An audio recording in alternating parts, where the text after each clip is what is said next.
Okay, I think we go away for spring break and our technology hasn't been used a little bit, so I apologize for that. Okay, if everyone would please stand for the Pledge of Allegiance. I pledge allegiance to the flag of the United States of America and to the republic for which it stands, one nation, under God, indivisible, with liberty and justice for all.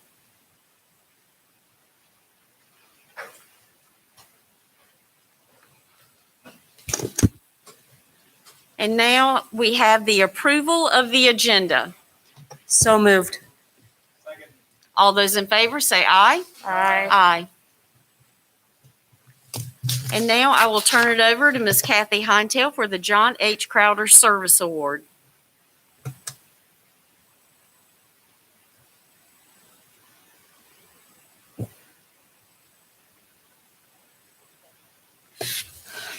Good evening. The late John H. Crowder spent more than 30 years serving the children of Union County.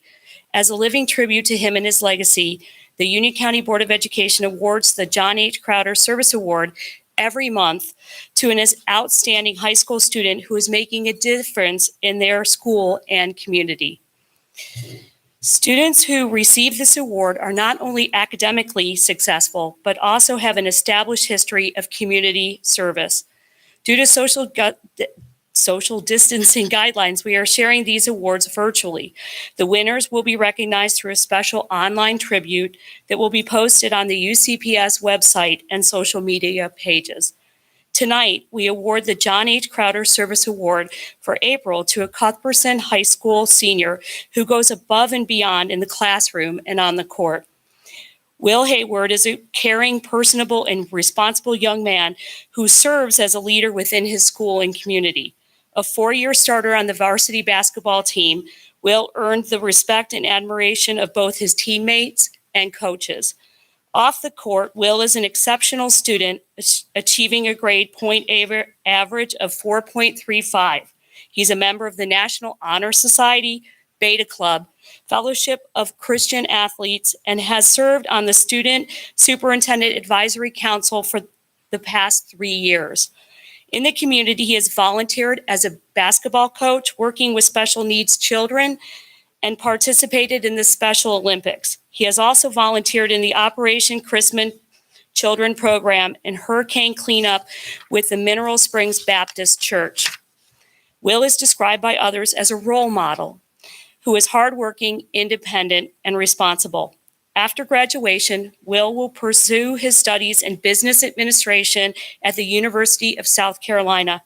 Board members, please join me in congratulating Will Hayward as the April 2021 recipient of the John H. Crowder Service Award.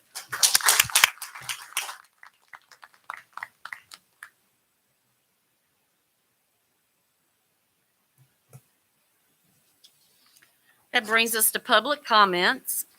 30 minutes has been allotted for public comments.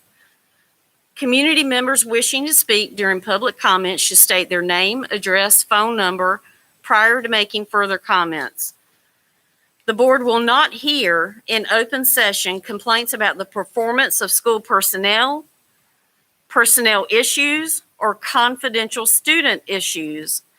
Individuals may address the board for a maximum of 3 minutes. Any person who is an appointed representative for a group may address the board for 5 minutes. Should a community member wish to seek information or share items that may not be shared during public comments, our staff are available to address your concerns or provide further information. Dr. Brad Breedlove, Chief Academic Officer, Dr. Bashan Harris, Assistant Superintendent of Human Resources, and Jared McCraw, Assistant Superintendent of Student Services, are here to assist. And the first person we have tonight is Richard Don.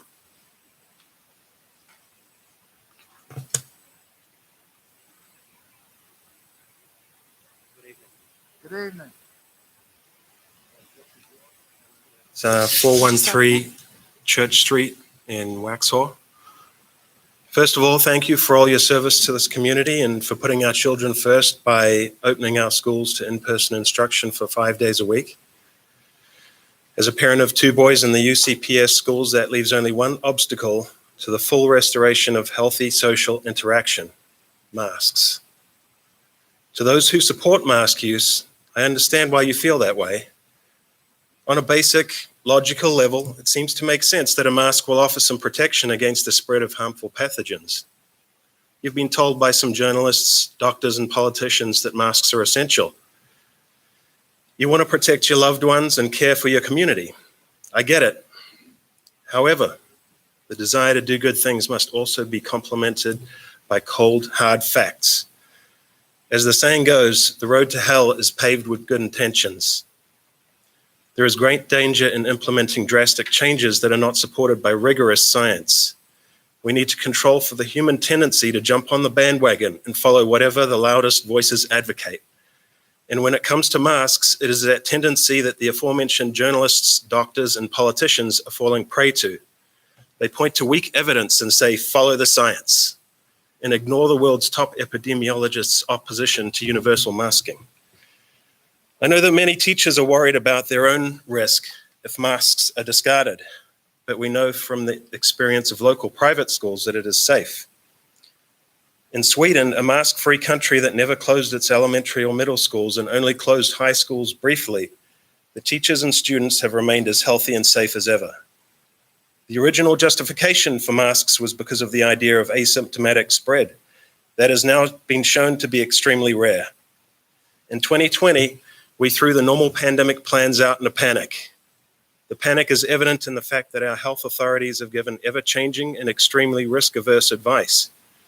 The CDC recommends masks for children as young as 2, even if teachers are vaccinated. This is panic, not science. Federal US law states that masks should be optional because they have only been approved by the FDA for emergency use, yet we're deferring to the state mask mandate in our schools. I've provided reputable scientific references for all my statements today to the board. If any parents or teachers are interested, I've also posted these in a Facebook group for parents, Free UCPS. My request for the board is to push back as hard as you can against the state, against these mandates. Us parents, we need you guys. We can't continue these abusive practices. Thank you. Thank you. Our next speaker is Harold Schmacher. I hope I pronounced that correctly. Schmaker. Close enough. Schmacher, okay. How you doing? Thank you very much. My name's Harold Schmaker. 407, I'm sorry. Oh. All right, 4074 Flats Main Street in Indian Land, South Carolina. Following on to what Richard said, he did an excellent job of expressing really the facts about things. And, what I'm here today to is, I won't repeat things that Richard had shared, but one of the things I did is I did print off what the dashboards have said in North Carolina and South Carolina. When you look at what the fatality rate is in North Carolina for age groups less than 24 years old, it's 0%. 0%. So you're all sitting here wearing masks, in these schools for something that is 0% fatality rate for children. When you look at masks, the other thing I did is I researched a number of different scientific studies, peer-reviewed scientific studies that talk about the effectiveness of masks against viruses. The science clearly states it is ineffective against viruses. Not only that, there's physiological, psychological, and health consequences to wearing masks for extended period that we're doing to our children. I've got a list here of over 30 items. I'll read some of them. Hypoxemia, I can't even pronounce some of these, hypercapnia, shortness of breath, decline in pH levels, acidosis, toxicity, inflammation, self-contamination, psychological effects, chronic stress conditions, fear, mood disturbances, insomnia, fatigue, compromised cognitive performance, activation of fight or flight stress responses, some of the different health consequences, headaches, anxiety, depression, hypertension, on and on and on. There's more of these listed here. So the thing that I heard so much about was out of an overabundance of caution. Where's the caution when it comes to masks? I mean, honestly, where is the caution when it's coming to masks? Where is that same level of caution? These kids are being damaged. One of the things that's really concerning is a lot of these reports are saying is that this can lead to permanent damage in our children, permanent damage. So I'm here to ask you guys today to tell the state that you're going to make masks voluntary for the kids at Union County Public Schools. You can do that. You guys have defied the state before. You did it with your graduation practices. You can do it. Force them to try to make you change it. Force them to take you to court. They have no proof. There is nothing that stands for them that would force you guys to do this. It's up to you to do that. You're the last line of defense that can protect our children. And I'll finish with just a comment from a book by Don Miguel Ruiz. The book is called The Mastery of Love. There's only two motivations in life for every action, love or fear. And I ask you guys, what's greater for you? Love for our children or the fear of what the state might do if you say no to mask mandates? Thank you very much.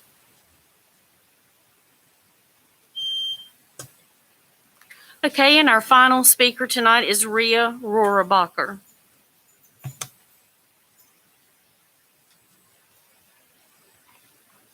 My name is Rhea Rohrabacher, and I live on 2338 Wedgewood Drive in Weddington. For 20 years now, I have been a citizen and teacher and parent in Union County. I've taught nearly my whole entire career in Union County Public Schools, and my 3 children have passed through the schools in both East and West Union County.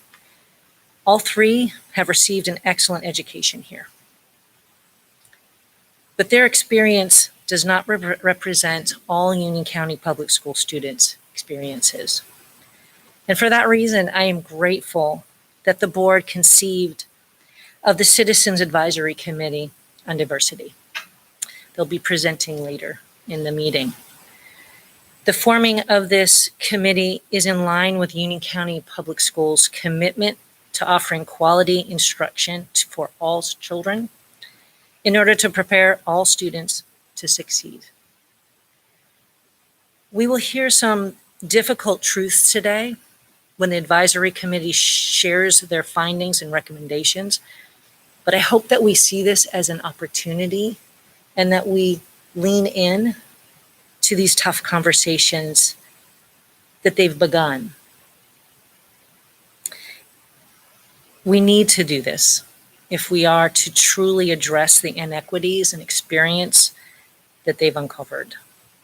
And I'm not alone in my support of this. I and others like me are watching with great interest to see how the board will take sustained action to address the issues raised today. Because nothing less than that, than ongoing conversations that inform sustained action is what these findings call on all of us to engage in. Thank you.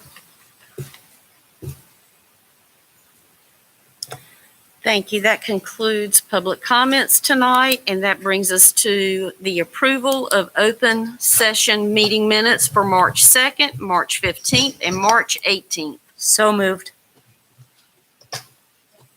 All those in favor say aye. Aye. Aye. Okay, and then the consent agenda. I move that we approve the consent agenda. All those in favor say aye. Aye. Okay. And that brings us to Dr. Houlihan with the superintendent's report. Thank you, Madam Chair. Good evening, board, and good evening, Union County Public Schools citizens. We are excited to have our students back in session and in school buildings 5 days a week. Senior leaders visited our schools yesterday to welcome back our students who are there for in-person learning and to offer assistance to principals. It obviously, over the past week during spring break and talking as a parent with our own 2 in middle school, that yesterday was the first time that for those who choose in-person learning, they were back in their buildings with their classmates in middle and high school since March of 2020. And so to our students and to our principals at the secondary level, it's great to visit your schools yesterday and see you. I also want to give a big shout out to our kids and our teachers who are continuing on the virtual track. We are very proud of your efforts and the work that you're doing. And for any of our students, please remember, if you need any help or additional support, to reach out to a counselor or school administrator. It seems like every month during the past year, I've tried to give some kind of a shout out to employee categories. And tonight I wanted to give a staff shout out to our instructional assistants, who during the past year have done a remarkable job supporting our teachers, supporting our students, both on the virtual, the hybrid, the in-person end. They've done a remarkable job. So to our instructional assistants, thank you very much for your hard work and for your commitment to Union County Public Schools. Next, I'd like to ask everyone to please join me in congratulating Rocky River Elementary for being our 2021 Books and Brackets winner. We celebrated our Final Four schools with a small and abbreviated program on March 31st at Wingate University. We are very, very proud of all of our schools and our students. Remember, this is all about getting students really ready to read and having fun with reading and re-engaging in literacy. We're looking forward to bringing back all of our Elite 8 third graders next year. We hope for a big pep rally at Wingate. And I also want to thank our business and community partners for their donations and support.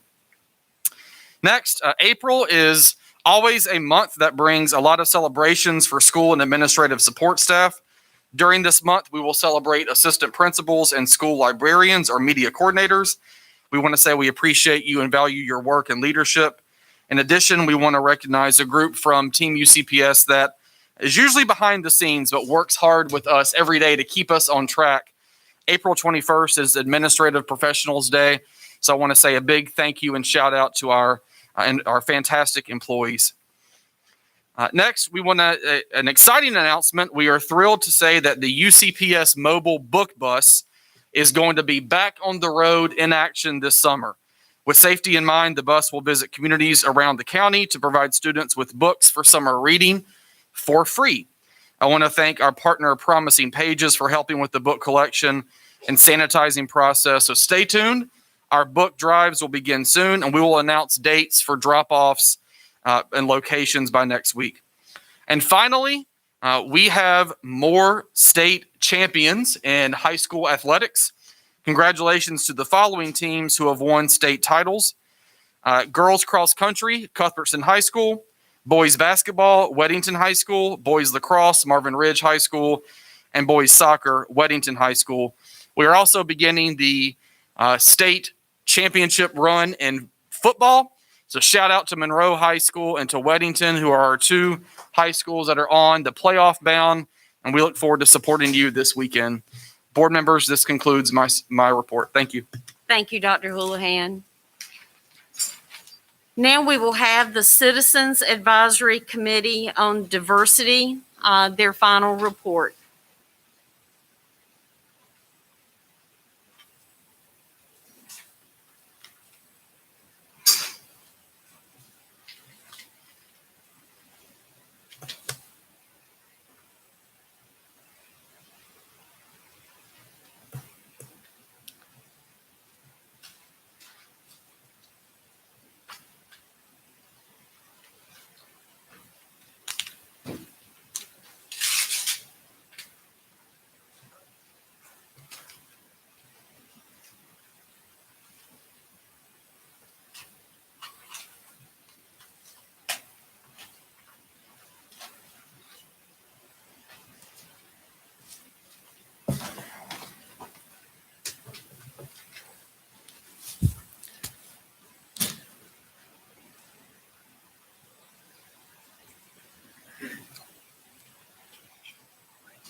Good evening, everyone. To the board and all those that are here and those that are out in virtual land, we certainly appreciate you all being here today.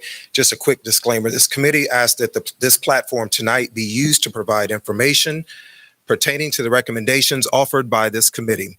We respectfully ask that questions be limited to the process only, as we are here just to present the findings. Clarifying discussions can be arranged on a different platform with the entire committee having the opportunity to speak for themselves as well. So thank you for that. Good evening. My name is Maxie Johnson Jr., principal at Wingate Elementary School. Tonight is a culmination of several months of work by the Citizens Advisory Committee on Diversity, Equity, and Inclusion. Last fall, this committee was constituted after concerns were raised by students, parents, and community members regarding issues of racial, religious, and economic inequalities in the school system. The committee is composed of schools system employees, local clergymen, community members, and high school students. Meetings were held twice per month beginning in November. Our conversations on the topic of diversity, equity, and inclusion were open, honest, and free-flowing. At the direction of our consultants, Ms. Christina Lee and Ms. Yvette Hall, job well done. As we work diligently to develop recommendations for our school system and to provide the next steps to supporting our students, staff, and community on these important issues.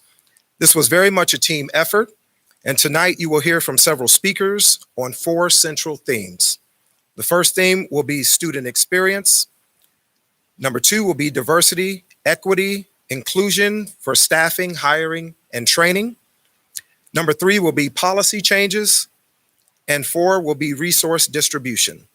We are here tonight for one simple purpose: to improve one of the most successful school systems in the state. We believe if given consideration, these changes will push Union County Public Schools in that right direction. I am joined tonight by a student by the name of Miss Olivia Santos, who is a senior at Marvin Ridge High School, who will speak on behalf of the students of this committee. This will also serve as the reasons for the recommendations for the theme number 1, which is student experience. Additionally, I am joined tonight by 3 committee members, Ms. Heather Diaz, Ms. Amanda Stinchcomb, and Dr. Joseph Ellis. We also have several committee members in the audience tonight, and thank you for your time and dedication as well. Now, without further ado, I would like to introduce Ms. Olivia Santos, who will read a short statement that was prepared by the student members.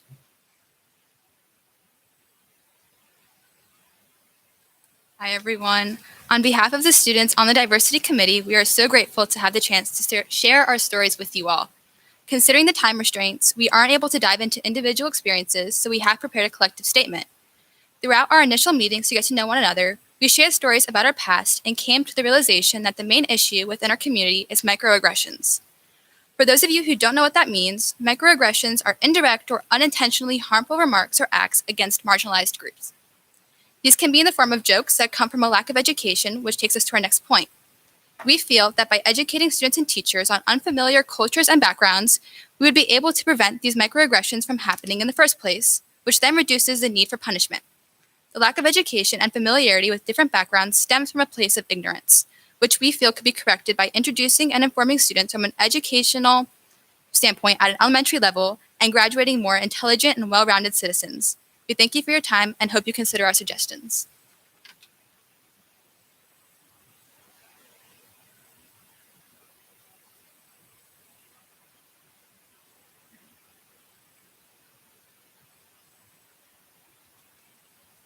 Hi, I'm Heather Diaz. So UCPS is a school district that is rightly proud of being innovative and having a focus on the whole child. In recent years, just in my time for the district, we have increased the number of social workers in our schools and our mental health therapists to support our students.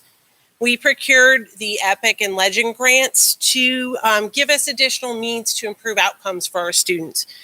We've provided countless free meals and full-time nurses at every school in the middle of a global pandemic. And these are all things to be proud of and ways that UCPS demonstrates its values. In that same spirit of improvement and doing what's best for kids, the committee knows that UCPS will want to address areas where data show we can be even better. So some of the ways we can do that is offering more professional development in culturally relevant teaching and restorative practices. We can apply discipline equitably to all populations. We can increase diversity in staffing to be more reflective of the student population. We can work to have high academic achievement for all subgroups and ensure referrals to the alternative setting are proportionate to the student population. To support this forward shift, the committee proposes we hire an executive level position to lead diversity, equity, and inclusion efforts for UCPS. 7 out of the 10 largest districts in North Carolina already have created similar positions, committees, or teams. Wake County has an Office of Equity Affairs, CMS, a Diversity and Equity, Diversity and Inclusion Office, my apologies. Guilford, an Office for Diversity, Equity, and Inclusion. Forsyth County, Office of Equity, Access, and Acceleration. Cumberland County, a team for equity, inclusion, and excellence. Johnston County has an office and an Office of Equity, and Durham County has an Equity Affairs Office. So this person that we are proposing the district hires would review how we do business through an equity lens, really respecting diversity and having an eye on promoting inclusivity for all. Some of the proposed responsibilities you'll see on our slide for recommendation 2. The committee believes this position will allow UCPS to ensure all students can be successful and we can continue to be an educational leader in the state of North Carolina. Thank you.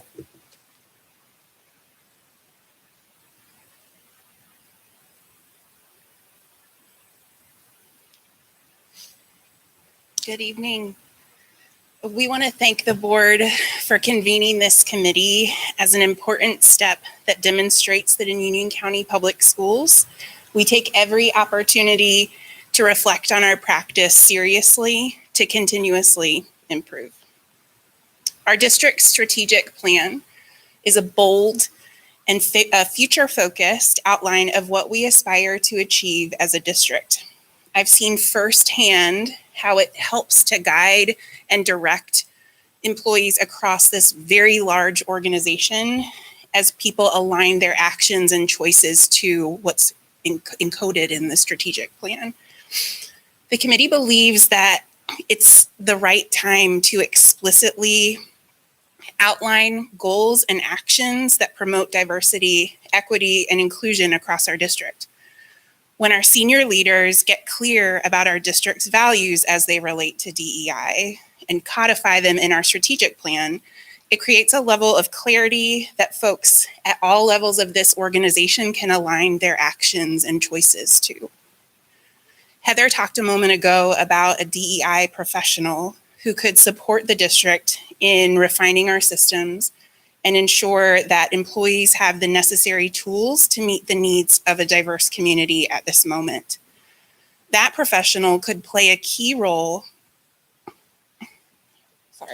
That professional could play a key role in helping us engage in a systematic review of policies and practices as we work to continuously improve. We want to know how our policies, the things that guide our day-to-day work, are felt differently by different groups in the community. Can our policies and practices become tools that help us to eliminate inequities? These questions are examples of insights that an equity lens might provide. One of the benefits of building this committee the way that you did was that we each had the opportunity to hear different perspectives, to connect and to listen to folks who we might not otherwise encounter. And that was really powerful. Hearing from parents and grandparents, students and graduates opened a window into moments where the impact of policies and practices here was likely out of alignment with the intent of those policies and practices. So we're asking that our board and leadership consider continuing to bring different stakeholders together in this way in order to understand any unintended consequences or impacts of our current policies and practices across different groups in the spirit of continuous improvement and in the interest of serving all of our kids and families better. Thank you.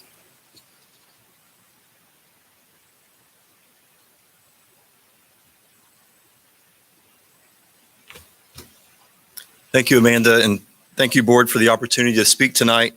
My name is Joseph Ellis. I'm a community member. I'm a parent of 3 students in the school system. My wife is also an employee in the district. Thus far, you have heard from the committee on the issues of student experience, DEI hiring and training, and policy concerns. Our final recommendation concerns resource distribution and allocation in the district. You don't have to live in this county long before you inevitably hear about the differences between the East and the West and how this dynamic comes up in so many different conversations. We're not going to belabor that point tonight, but there is still a feeling that, simply put, our schools and students and parents in those schools are different across the district, and this can create inequity. First, in our conversation over the last few months, there's been a general concern that there needs to be further access, clarity, transparency, and promotion for certain types of programs and district-sponsored resources, including but not limited to the IB program, AP classes, and support for ESL students. We also recognize the significance of the mentorship programs that already exist in the county and would further encourage their use and promotion. Additionally, there was a general view that it was not always easy to find data and information that might help a parent or student make informed decisions about their schooling. Simply put, the committee understood many good things were happening in the district, but committee members weren't always certain how to access those resources. Second, this is a large and growing district. We all know this growth has tremendous positives, but as we grow, are some constituencies and populations of students and families being left out of the discussion? While having an elected school board is one way to promote representation, are there other opportunities, such as a committee like this, or community liaisons, or other types of community outreach that could close the gap for some of our most marginalized populations? In short, how can we ensure that more of our community has a seat at this table? Lastly, extracurricular activities such as athletics is a huge part of our school system, and providing opportunities for participation is vital to our community. Our committee discussed how to bring a more even playing field, no pun intended, I'm sorry, for our teams and athletes across the county, including looking at things like gate sharing and more support for field maintenance. This discussion was only in its provisional stages, but is perhaps worthy of further discussion. Before I turn the floor back over to Principal Johnson, I want to conclude by emphasizing what the committee believes to be the three crucial steps to continue this conversation. First, we would encourage the board to strongly consider the hiring of a diversity, equity, and inclusion leader who will have the skill set and knowledge to move our district in a more inclusive direction. Second, to conduct a thorough and comprehensive review, which would include a strategic plan related to DEI initiatives. And thirdly, to continue with a committee similar to this, composed of faculty, staff, students, and community members, where we can continue to have conversations on these topics as they concern our community. Principal Johnson, the floor is yours.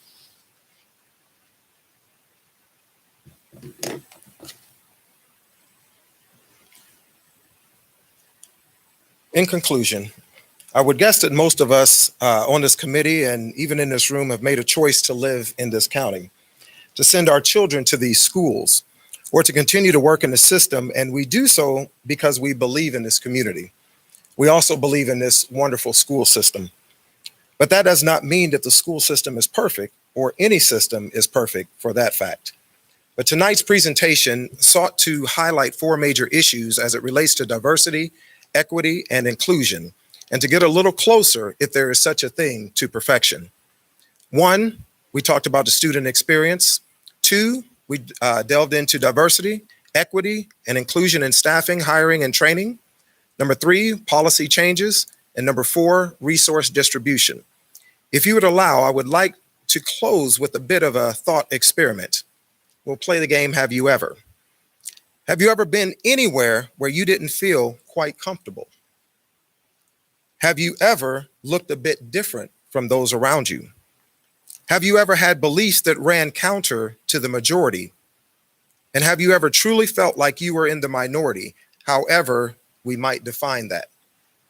Now imagine you are a student who feels this way every day, and like some, they can't talk to their teacher. They can't go to their counselor, not even to their principal, because they don't know how they will be received. I thought about this a lot as a teacher and now as administrator myself. Would a student feel comfortable coming to me if I felt like they felt out of place, embarrassed, nervous, or unsure of themselves? More importantly, would I have the proper training or knowledge base to support them if they were to come to me? Every teacher, staff, and administrator should ask themselves these questions, and then we should ask it of our school system. Is this the place where everyone feels like they belong? And if not, how do we fix that? Let's start by committing to these few things: working together, seeing differences and similarities as always being present, extend our privileges to others who have less, practicing centered listening without taking offense. Finally, let's commit to speaking up when we see opportunities to seek an inclusive community and transformative justice in all that we do. Thank you very much for your time.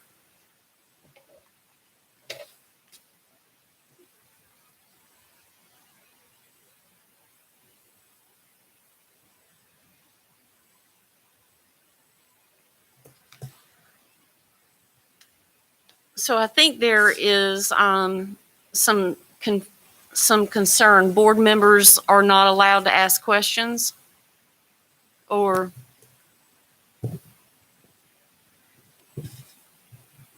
I think our concern was we don't want to speak on behalf of 40 people. And so we're happy to answer questions about process.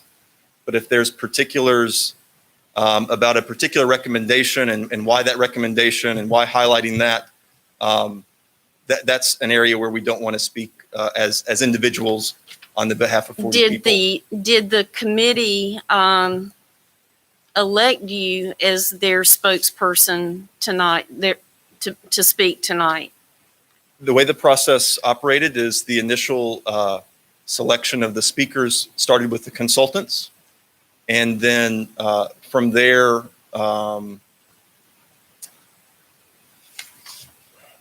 I would say that process started with the consultants in determining who the speakers were. Traditionally, when we have a consultant and a citizens advisory committee, when you bring your recommendation to the board, it's our opportunity to talk to you about your process. So I think board members had questions tonight or just wanted, so I think we were a little thrown off being told we couldn't ask questions. Go ahead. Because, I mean, this was a board directive and there has to be dialogue so that we can talk to you to find out what you did, or Absolutely. so that we can understand. And I just want to verify, Dr. Strickland, is the consultant not here with us tonight? They're in the other room. Oh, okay. Okay. And we don't mind if that's what you need. We can answer those questions. We just didn't want to, with time constraints and all that, we didn't want to get into. The presentation was 15 minutes, Yes. but then we turn it back over to the board. Okay. All right. So board members, we'll just designate Mr. Johnson and you can hand it off, or Dr. Strickland, so that we can understand Madam Chair, and go through some of the recommendations that were made that maybe board members might be confused about or need clarification.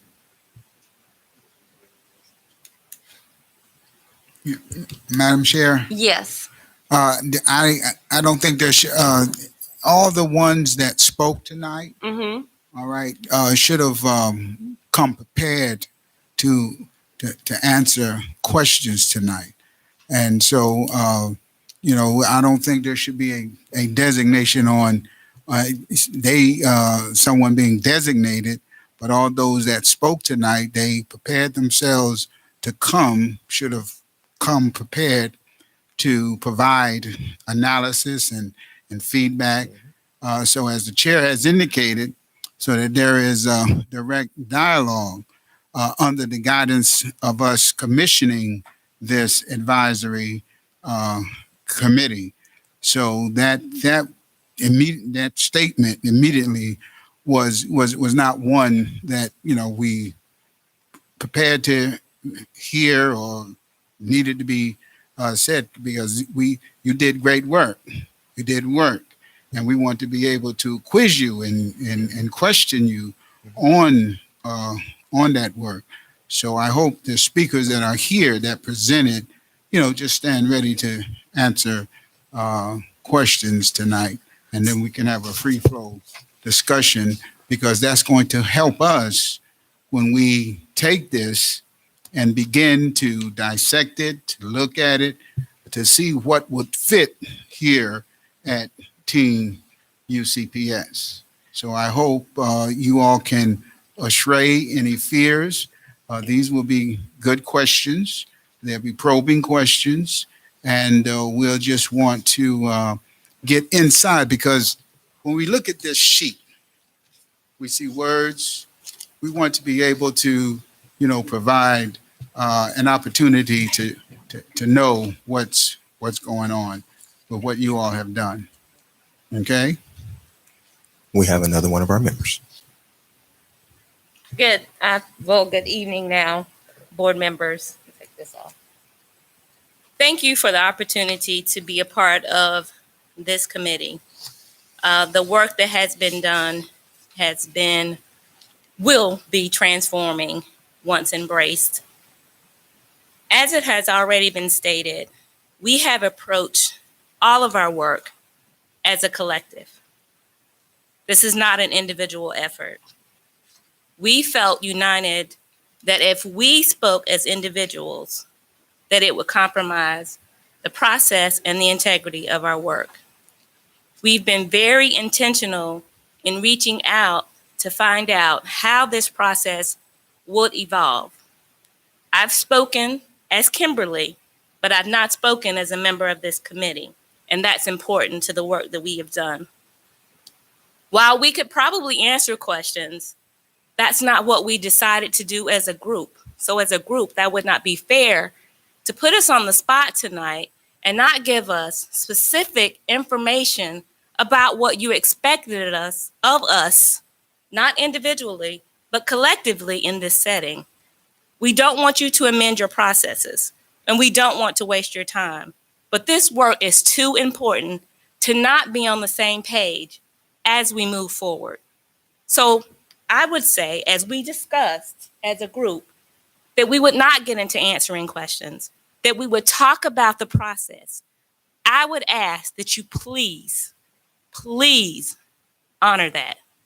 Allow us another opportunity to come back and be prepared to engage. But this is too important. This is too important for us not to be on the same page as we move forward. How is it that you prepared? You need to put your mic on. How is it that you are prepared this report? Did anyone want to comment on the outline that was provided, as we initially started this process? So the way this was formed was that the consultant and the committee, that we were going to use the Citizens Advisory Committee on Realignment as the model for the Citizens Advisory Committee on Diversity. And so the way I explained it was that this committee would meet without any interference from board members or staff, that all of the applications people could apply to serve on the committee. And then the consultant would work with those approved applicants through the process without any interference. And then when the work was complete, that the consultant and the committee would come make the presentation to us. And then if there were any questions from the presentation, if a board member had a question, we would ask the consultant or the committee, clarifying so that we could fully understand the final report, just like Dr. McKibben and Realignment. When they brought us the committee's recommendation, it was presented to the board. We asked questions. Dr. McKibben, the consultant, and others answered our questions that we might have from the presentation. And then after the consultant and committee turned it over to us, that work is done. And then it's the board's responsibility basically you're passing the baton tonight. You've done the work and you're passing the baton, but we want to make sure that we understand your findings so that when we take the baton, we go to the right committee to do what you wanted to be done. And so, so I'll let Mrs. Hinetail give an example. I was just going to say, like, the question that I have, one of the things that's in here is high school programming. And I guess I would ask the question of why not start earlier than high school? Was that discussed among so those are the type of questions that I have for the committee. Or the consultant who, you know what I mean? That type of questions I have. Was it discussed to start earlier in middle school or elementary, or why just high school, things like that? May I ask the question? Has the board engaged the consultant with questions? Because the consultant is here and the consultant could probably answer those questions, and you guys were paying the consultant, so you guys could probably honestly, that was the expectation, just like Dr. McKibben came and spoke to us and made the committee's recommendation to us for realignment. We would like for the consultant to be here to help facilitate the handoff. The consultant is here, so we haven't seen them. Then my question would be, has there been a breakdown in communication with the board and the consultant? Because there's been a breakdown in communication with us. The board hired the consultant and left the consultant to do the work with the committee without any interference. But and so tonight, listen, I'm sorry, but if you don't communicate clearly the expectations, that's why you had the consultant in the building and you don't know. The consultant is here. So are you asking for the consultant? we did. Okay.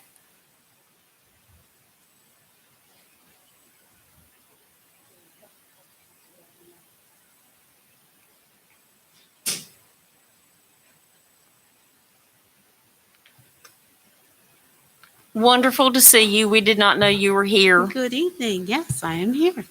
So I'm going to turn it over to the board. We've had the presentation, and now if there are any questions, the board would like to, have clarifying questions on the recommendation from the committee. Okay. Strangely enough, it's actually a process question. Okay. We have 4 recommendations. I wonder if you could kind of walk through the decision-making process. Did the full group vote on each recommendation? And then if so, a majority rule, and if a majority voted in favor of that recommendation, then it was put forward? How can you walk through the process Yes. to determine to come up with these 4? Absolutely. I'd be happy to. First of all, thank you all so much. Paradigm 360 was very excited about the opportunity to work with Union County, and we had a very good experience with the committee. The process for developing recommendations for the 4 areas came out of a very interactive exercise, or a series of exercises where we did individual stakeholder interviews.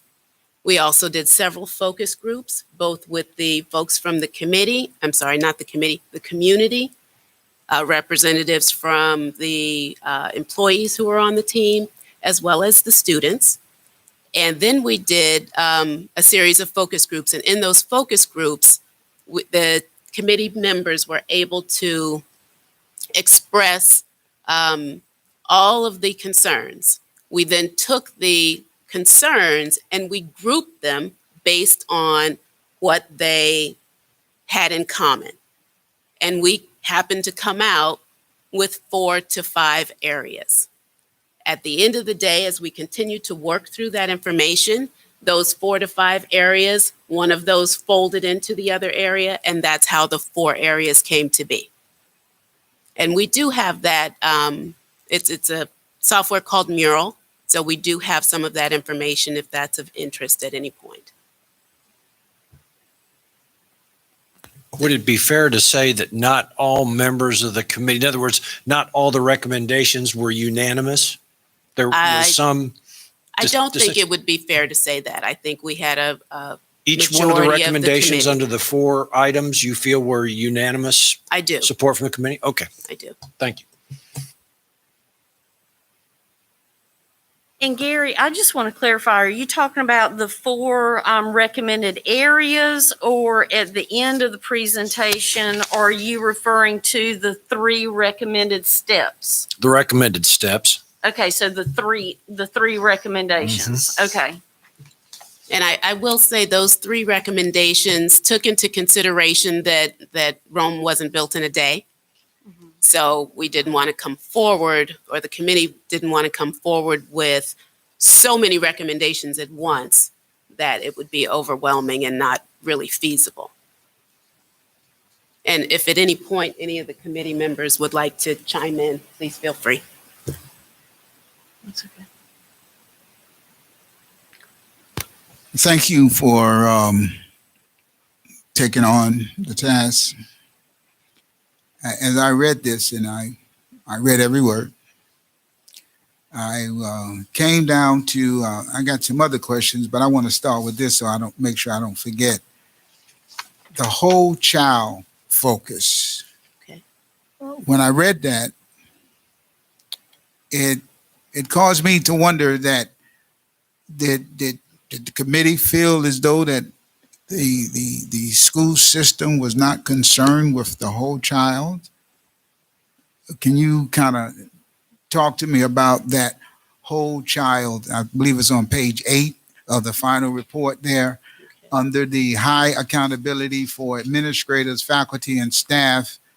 It comes after transparency, and then it talks about the whole child.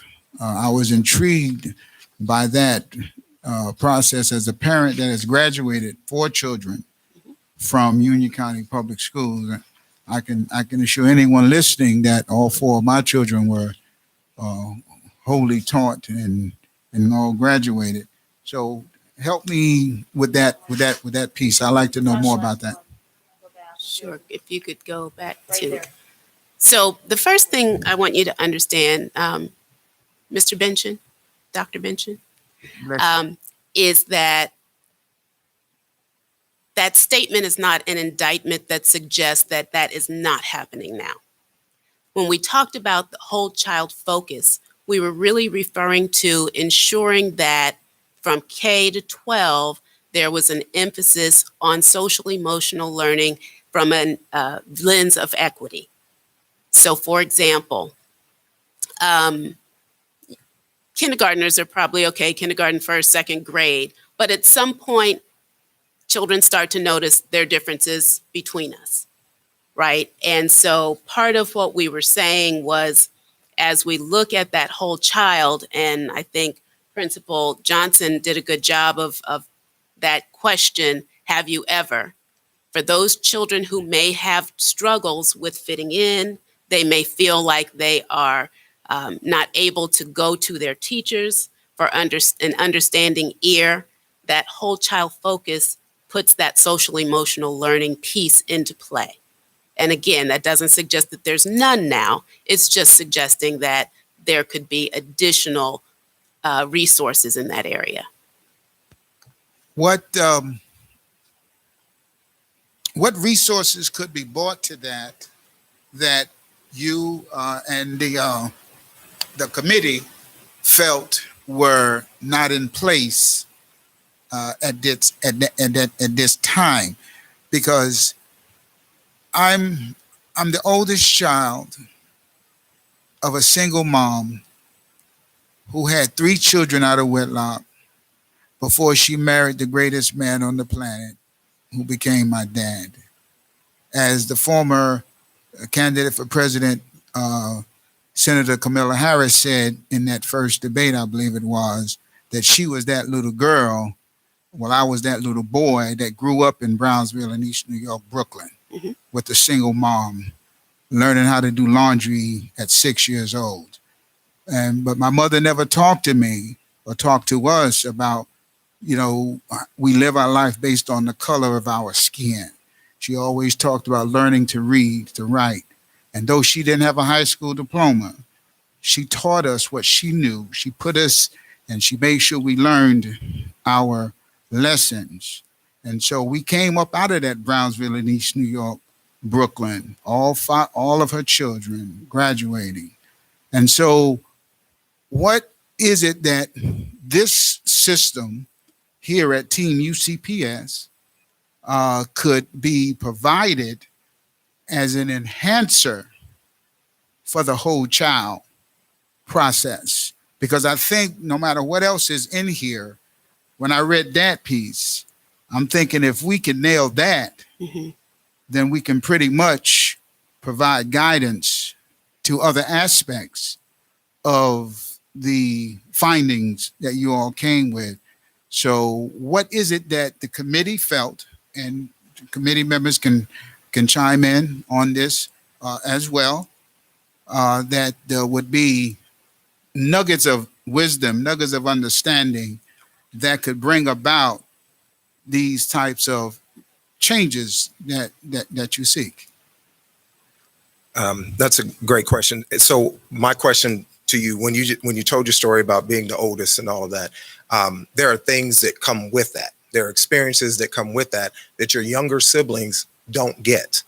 And so when you come to the school and as a teacher or as an adult in that building, how do I know that information? How do I respond to you as the oldest child when you're used to responding a certain way in your neighborhood, in your community, in your household? How do I respond to that when I'm the youngest of my family and no one has taught me, no one has trained me about how you naturally respond? So therefore, when something comes up or there's an issue, we seem to battle one another.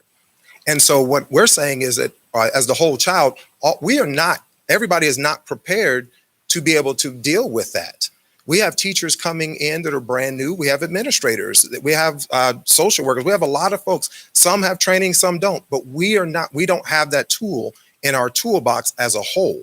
And that's what we're looking at from that aspect, because you do come with some differences than what I did growing up. But when I look at, for instance, I had a teacher who decided that they were going to talk about, to our African-American kids about what it looks like to look at a base of a mountain.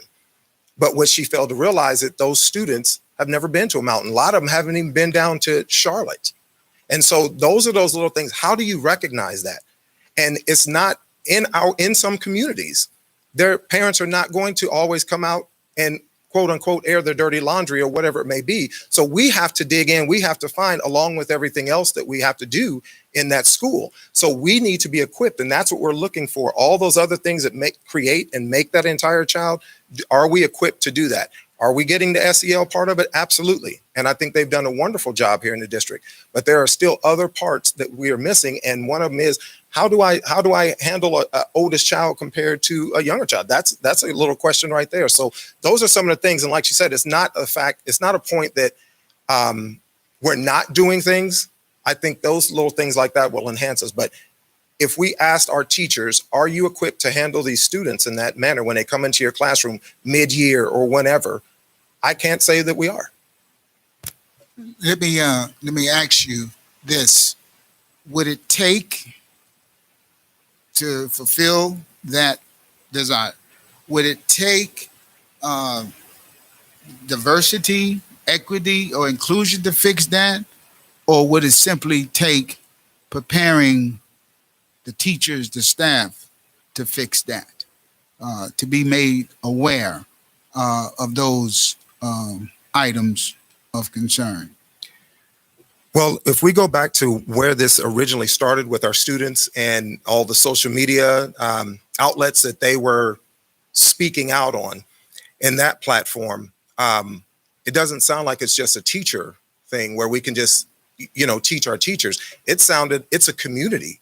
It's our parents. It's the grandparents. It's politics. It's all those things that are together that make these kids feel the way that they do. And one of the things that I felt when this first happened was that they're crying out for help. And my question is, did we give them a platform to open up and speak about their issues? I don't know. I didn't see that. And there are a lot of community members that feel the same way. Where and when did they have an opportunity to speak up? They felt that they didn't have that opportunity, so they took it to social media, which is what they know. And that's a black eye on our district. And that's what it looked like to us. And so that's why we are glad that the board decided that we needed to take this initiative. And that's what we're doing there. So it's not just in our schools, it's in our community. So we've got to do more than just educate the teachers. We've got to do this for everybody. It's an entire system.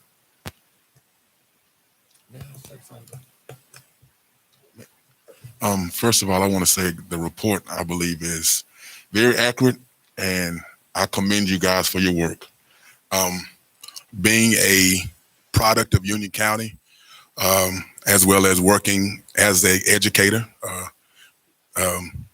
in Union County and Charlotte-Mecklenburg, diversity is very needed in making sure that we are able to support all children, as you all have mentioned in your presentation.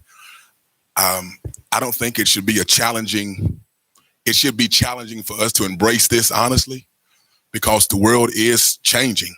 Reverend Benson, you made mention of during your time, 3 kids, 2 things that are different. It was up north, and the north and the south are totally different. And age. And so we have to look at those things, because my wife is from the Midwest. She's from Detroit. And so when we first started courting, I don't think many people even use that term, the mindset of how they portrayed people in the South was totally different. Totally different. They saw different movies that portrayed us as being in the woods, backwood, black and white people. That's how they portrayed us. That's how a lot of them looked at us. We can't put all of them in the same category. And so that being said, when we understand the culture, especially because you all did a report on Union County, and just within the past few months, we have had conversations about some of the challenges that we have seen and our children are experiencing, because there are some people who are teaching and who are in our schools who do not know anything about being diverse, who do not know how to handle black and brown children, because black and brown children on the west side may look at black and brown children on the east side totally different, even though they are all black and brown.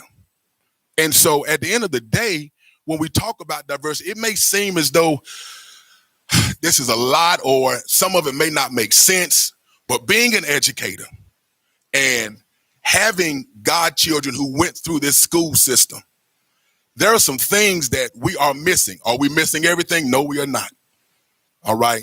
But there are some things that we are missing. And I really believe that if we embrace the recommendations that they have shared with us, and I've been reading and going back and forth, and I think it is phenomenal, even having someone who's able to have that position of dealing with diversity. Because just because you graduate from college, with a degree and you've passed your praxis and what have you, it doesn't mean that you're a good fit for East Union or a good fit for Weddington High School. And so someone who has specialized in that realm of diversity, I think that it would be very good for us to really take heed and to look into putting someone in that position. Again, we're not missing it in every area, but there are some things that we're missing. There are some kids that are falling by the crack, and there are some teachers that are out of place. And so I think that once we understand the power of embracing diversity, is diversity easy to embrace? Not at all. I mean, we're changing every day. There are things that are challenging for me at 38 years old. And me and Matt, we were talking about Twitter. He said, you know how to use Twitter? I said, no. I said, you know how to use Twitter? He said, no. We expected to know how to use this stuff, but we don't. I didn't mean to call you out, buddy. But it's the reality, And so I think when we look at diversity, this, what you all have done, I'm sitting here trying not to cry because I look at where we are right now. And I look at the potential that we have, and it's going to take something like this to get us where we need to be. I mean, I think y'all did a great job. For the I think y'all record, did a great job. for the record there, my good friend, I want you to know that I may have lived in New York, but I am North Carolinian born. Well, we appreciate it. And I graduated from Red Springs High School in Robeson County. Well, you said New York, so that's what I was talking about. And now he's a Red Hawk. So That's right. so I just Mrs. wanted Morris- to add one thing to this. When we talk about this entire presentation and the recommendations, and we talk about looking at the whole child focus, the Board of Education should never, ever forget the word loco parentis. That means this organization, this board, is responsible, as the parent is responsible, for each child that comes through the doors at Union County Public Schools. With that being said, if you look through that lens of loco parente and you think about what was being said by one student, but there were many. If you look at it through that lens, as a parent, are you proud? You can't be. But as a parent, I stand here, I'm not proud of all the decisions that I've made. I'm not proud of everything that I've done with my children. I have to, there's things that I need to do better. There's things that I should have done differently. But does that make me a bad parent? We always have to look through a lens of change to be the best that we can be. Go back to what the consultant said. This is not an indictment that Union County Public Schools is not doing these things. But it has to be done. The goal is to do it for each and every one, each and every time. That's all we're saying. That's the point of the question. Those cases where obviously, you all facilitated that you feel that each and every child isn't getting that whole child nurturing. Did you determine where the breakdown in that was? I don't know that we approached it quite like that, but I can tell you that the students on the committee, each one of them shared from their own experience, some of it from their high school experience, some of it from their elementary experience, instances where they dealt with just very disheartening experiences.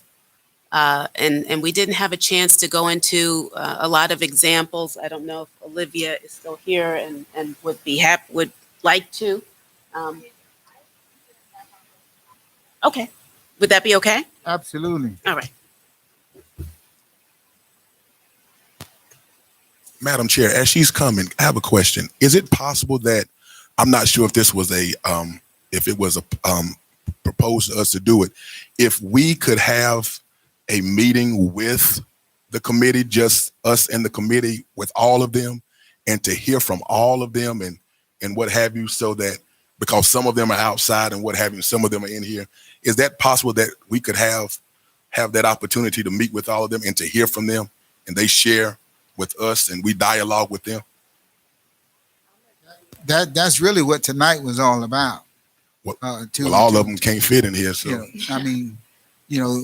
Usually it comes down to where, right, I you understand. have folks that bring the presentation in here, because no meeting is feasible where everybody in a committee can come. You usually nail it down to those folks that make presentations to be prepared to answer these questions, which the whole committee would have been given input to. Hey, if they ask this, here's the answers for here. I think I say that because since all of them work so hard, and I know that you have a group that may be the spokespeople people or what have you. But I think this committee, what they've done, all of the work that all of them put into, especially in the climate and the challenges that they have faced, even trying to meet, I think it would be a great idea if we could find a gym, use a gym, social distance or what have you, and allow us to hear from all of them. I just think this committee, this is something that I think would be a great opportunity if all of us could just be together and hear. It would have to, the only clarification to answer your question is it would have to be a public meeting. And I think initially there were some concerns with if students would feel comfortable speaking up in front of administrators or other employees. So if we did do what you're asking, we would have to formally announce a public meeting and a public venue, whereas all of their work was not recorded and live streamed. And I know Ms. Santos is coming up to speak. I think, for us, we really would like to be able to go deeper. There were so many more discussions that were there that certainly this would not be that platform to speak on some of those real issues. Things that we heard from the students were devastating, simply devastating, where we were crying. It was that devastating. Mm-hmm. And we're not talking about kids from the eastern side. We're talking a Marvin Ridge High School student here. Not that she's any more important than anybody from Forest Hills. That's not what I'm saying. But this is an example. If it's happening to her, imagine what's happening to everyone else. Mm-hmm. And there are things in there that not just her, that 3 others said in our meetings that we were just simply floored.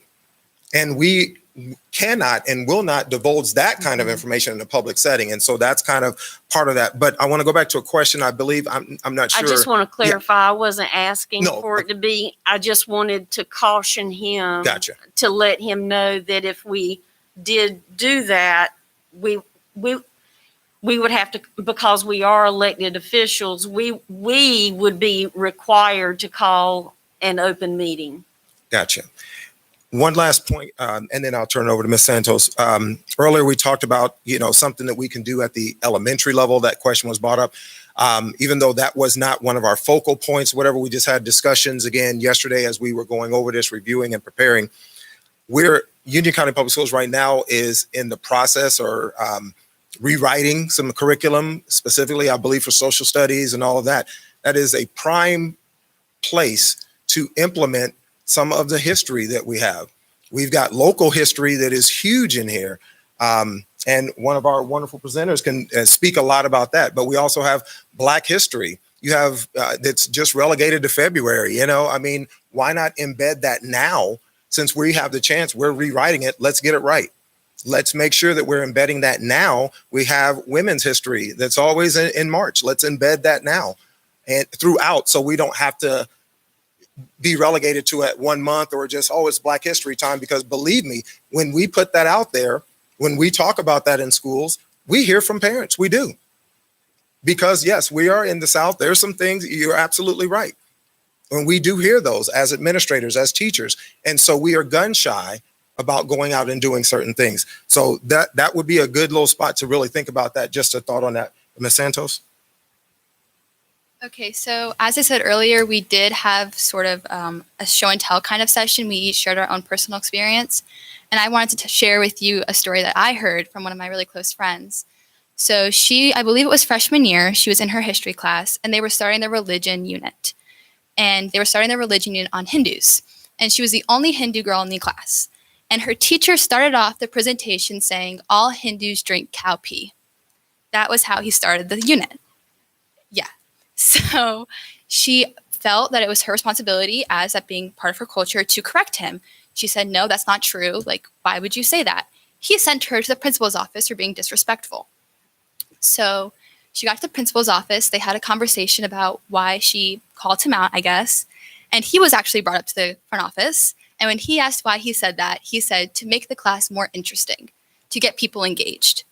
That was his thinking behind telling that to a group of impressionable freshmen. So that was probably the most impactful one that I heard. There's plenty others. I don't feel like it's my place to share all of them because they were incredibly personal.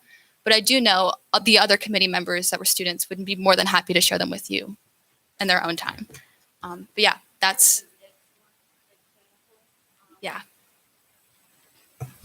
That is an excellent example. And so just using that for our benefit, my first question is okay, then what did the principal do with it? And so I know we can't answer that tonight, because that's a human resources matter, and I'm assuming that happened. I don't believe there was any sort of. So was this years ago? Is this? She's a senior now, so it was 4 years ago. And with employee matters, what Mrs. Heintel is saying, if something did happen, disciplinary wise, from a human resources perspective, it would never be made public what happened with that teacher.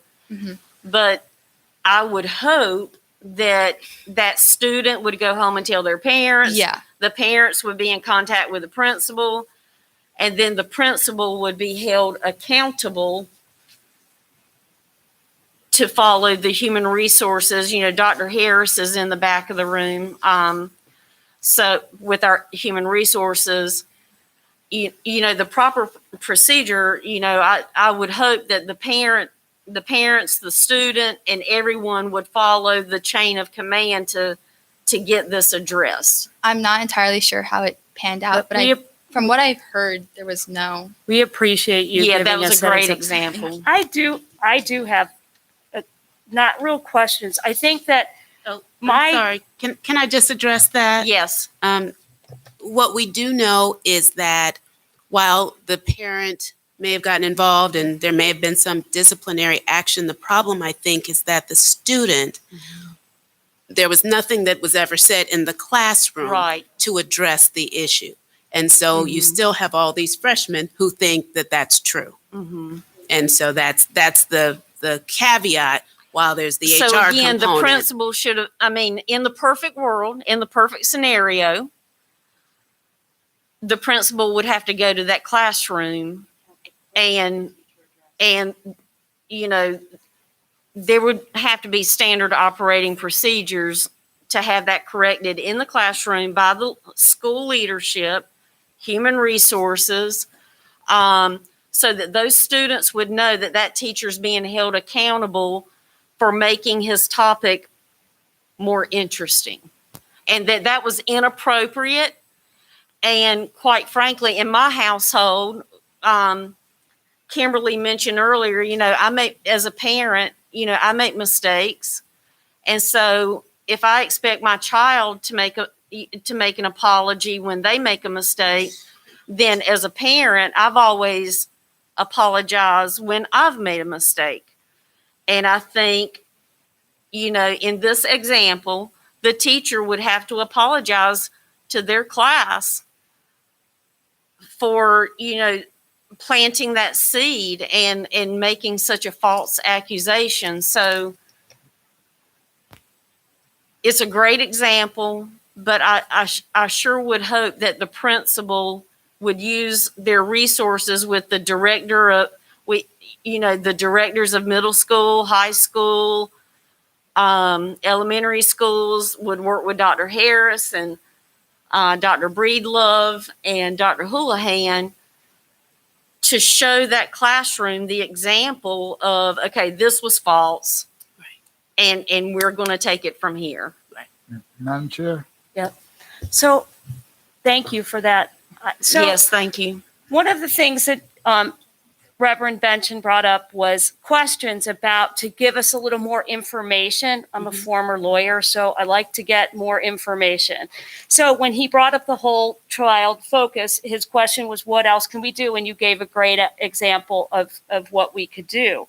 But I think that maybe it would be a good thing to have a meeting or something, because I have questions about transparency about district-sponsored resources. If you could give us examples of that, what we're not being I'm a huge transparency person. Yes. So I would love to know that. And it talks about PTOs and data and information and talking about the schools that do really good and not the ones that aren't. But we feel like we do because we talk about accountability across our district and all of our 53 schools. So from our perspective, we know that, we're not perfect, but we know that we think when I read some of this, I'm thinking, but we do that, or we don't. And I would like to get just a little more feedback on examples for that. That would be hugely, like, one of the things that we talk about is AP classes. And our district has 10 AP classes in every high school. You can make additional AP classes if you have enough students to do it. So we just want to understand, or I want to understand some of the stuff that goes into here. We had transportation for the IB program and not very many students at all took advantage of it.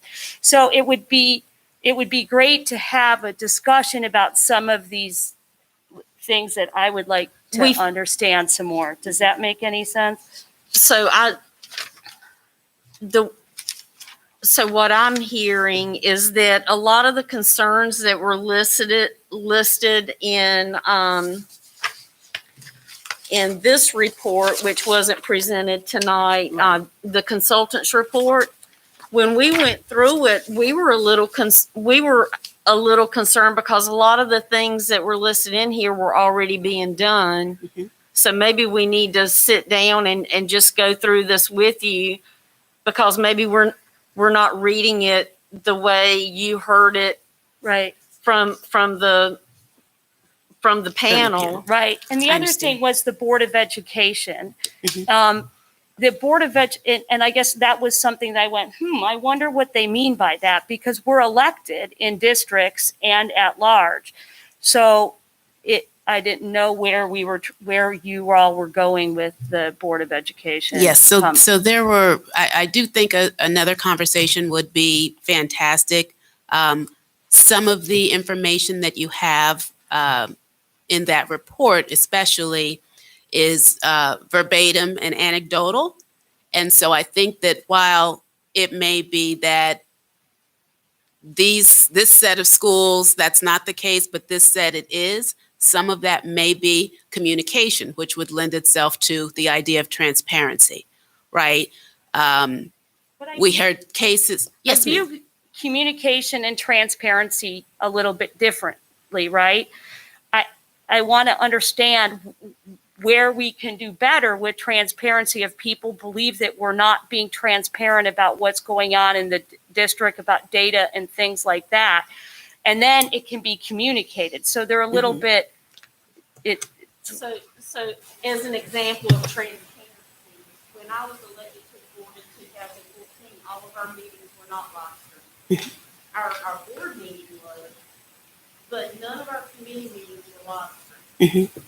So in an effort to be more transparent, and so that working parents or stay-at-home parents who couldn't abandon the children to come to meetings, we started live streaming every meeting, so that we were completely transparent. If in finance, if we were going to transfer $50,000 from this account to that account, it was on record, not only in the minutes, but in the video recording.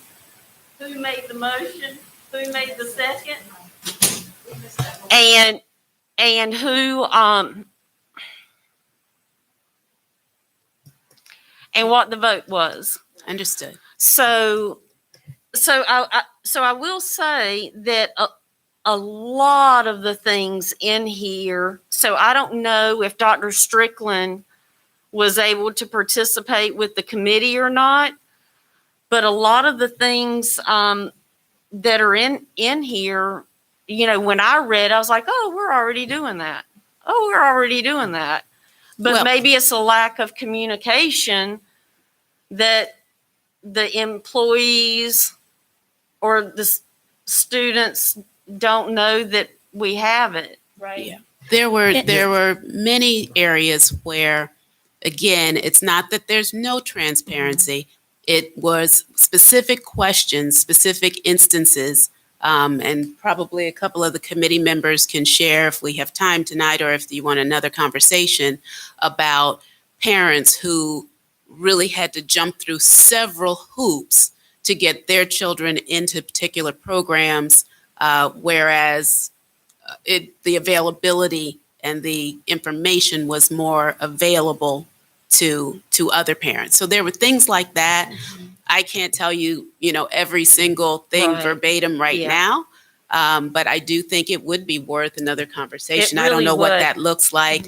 I Maybe agree. Joseph can Like what also- I meant earlier about the high school programming, they add the high school person to address issues on a school level, because it was courageous conversations. And you gave us a good example about social studies and stuff. But I mean, I think it starts, I know that the high school students were the only ones that were on the committee, but I think it has to start below that level. The discussions about diversity and stuff, high school is too late. I think it has to start earlier. And was there a discussion about more than just high school programs? Yes, we are definitely in agreement that the conversation has to start earlier.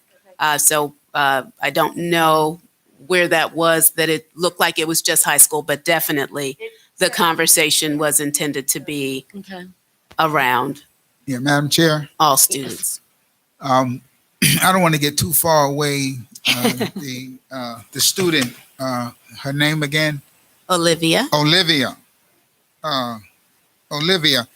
I think that just for the record, it ought to be stated, and I'll state it, that to the Olivias in the Union County Public School System, to that young lady that was a young lady you spoke of, to every parent, to every dad, every mom, to every teacher, to every administrator, to every staff, cabinet level or otherwise.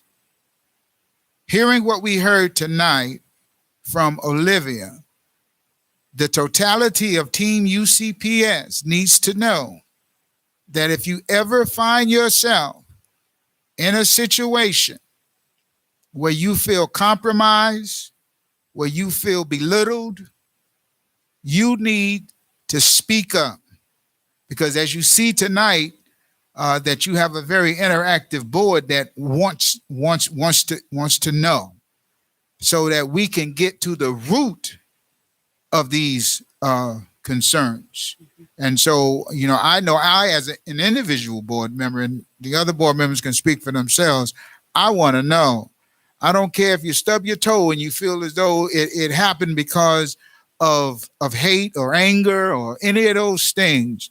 Because the only way we're going to flush it out is that if you use proper channels, as our chair has outlined, and you don't feel as though you're getting satisfaction, you need to know you can go beyond that. You need to know that there is a place that you can go. You do not have to stay in the shadows, in the dark crevices of your room at home or the classroom at your school. If you see these things happening, you bring it to the light, and the Lysol of righteousness will rain down upon that in equitable ways throughout our HRs or whatever it needs to be. But my point is, nobody needs to be afraid. Nobody needs to be afraid. And we certainly don't need to wait for a student to graduate from the system to come forward after the fact. We just don't want to get to a position where they graduate and then they put it out on Instagram or wherever, and then we don't have an opportunity to fix it or handle it. Yes, sir. I just want to respond to Ms. Heintel, your comment. I want to give you a bit of perspective about what it was like to be on the Zoom sessions. After the first night, so the first night was team building, could we call it, I suppose, a version of trust building. where we shared our stories about diversity, equity, and inclusion. And from there, our discussions were essentially centered around what are the problems as you see them in the district, right? And again, there's 30 or 40 members. Not every member can be on every call at every time. And so I think the view was not to be adversarial. I could see how the report might read adversarial at moments, but to simply say if one person has had this experience where they didn't quite understand how AP courses work, let's put it in there, because chances are maybe another person might have had that same experience. And so as we understood, I guess, our charge from Yvette and Ms. Lee, we were tasked with where can we fine tune some things, all right? I think this is the transparency, clarity, access piece, like in part of number 4. And then where can we, maybe swing for the fences a bit? And that's hiring someone, in DEI in that specific field. And that's how I took these last 4 or 5 months, not to be adversarial to a school system or to anyone on the board. And I think this is one area where I think I would speak for the folks on the committee. I don't think that we thought you were adversarial. I Okay. just had questions about Sure. some examples surrounding what was in there, just Right. to make sure that we understood what was. And so I think once we distilled to these 4 kind of key themes, my understanding is that if one person felt that this was an issue, we were going to leave it in because maybe this is an issue that we can just fine tune, right? And so that's where some of these kind of small bulleted points after a larger bulleted point come in. So just to give you an idea about where that kind of comes from. I didn't think it was adversarial. Sure. I was simply trying to get some information around it so that we understood. You have to understand before you can move forward. Right, So. right.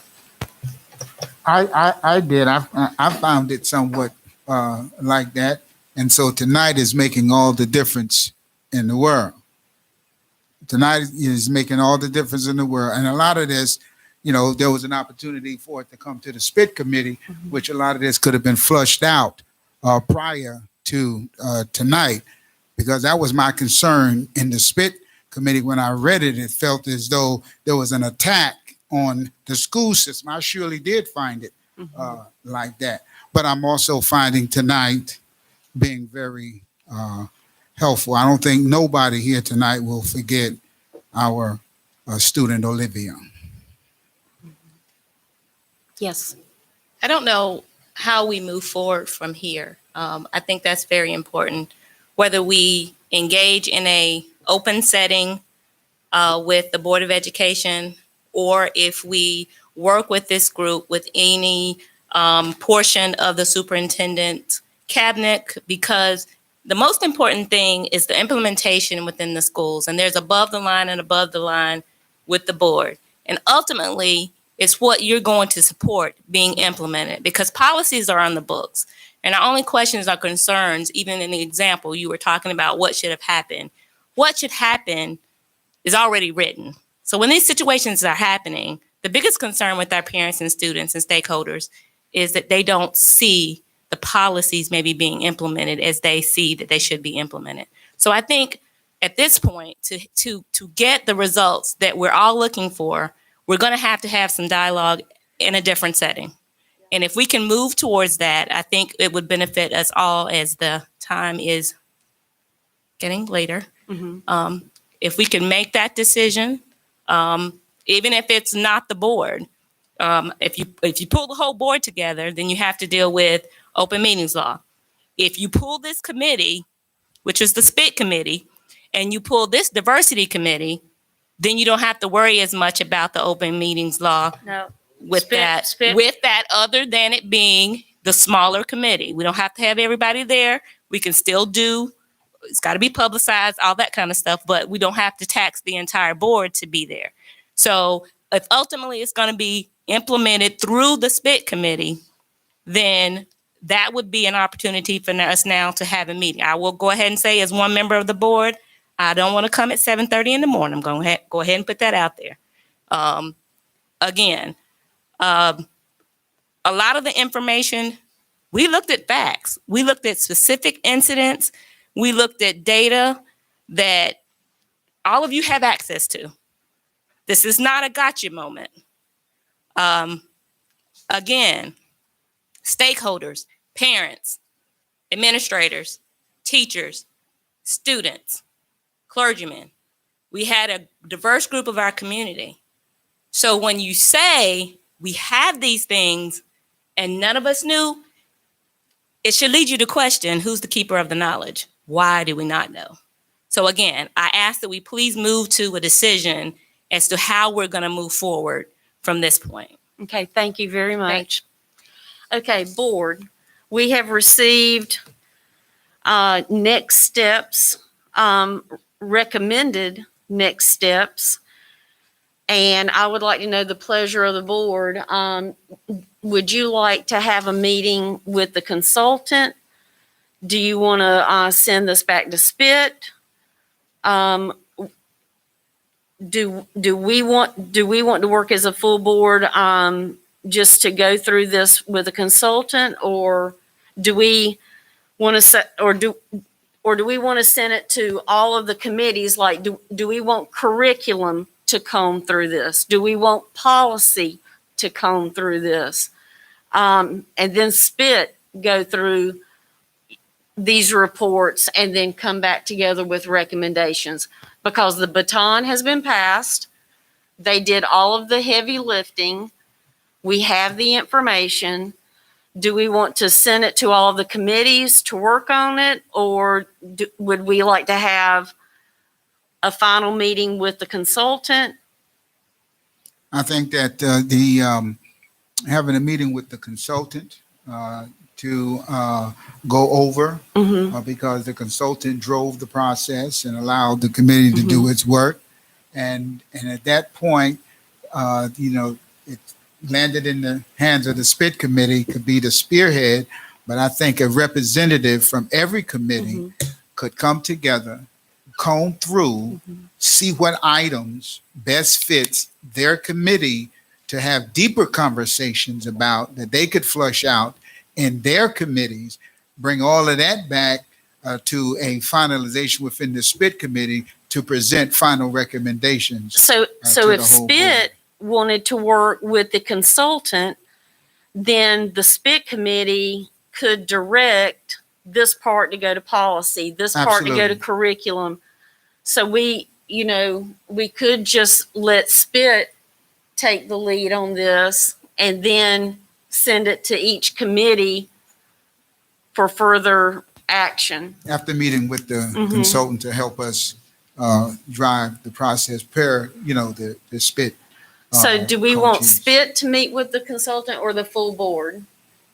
I personally think this is bigger than SPIT. Mhm. I mean, this is, as it was explained, this is bigger than even UCPS, right? Mhm. This is a community thing.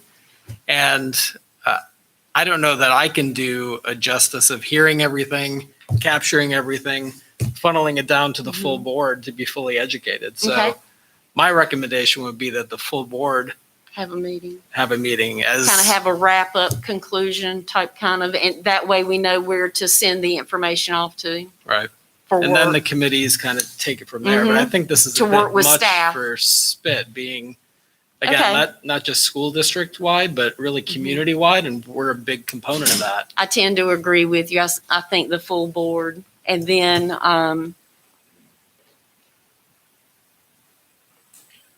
let all the meet with the consultant, and then let each chair of the different committees know what they're going to go back and work on with staff.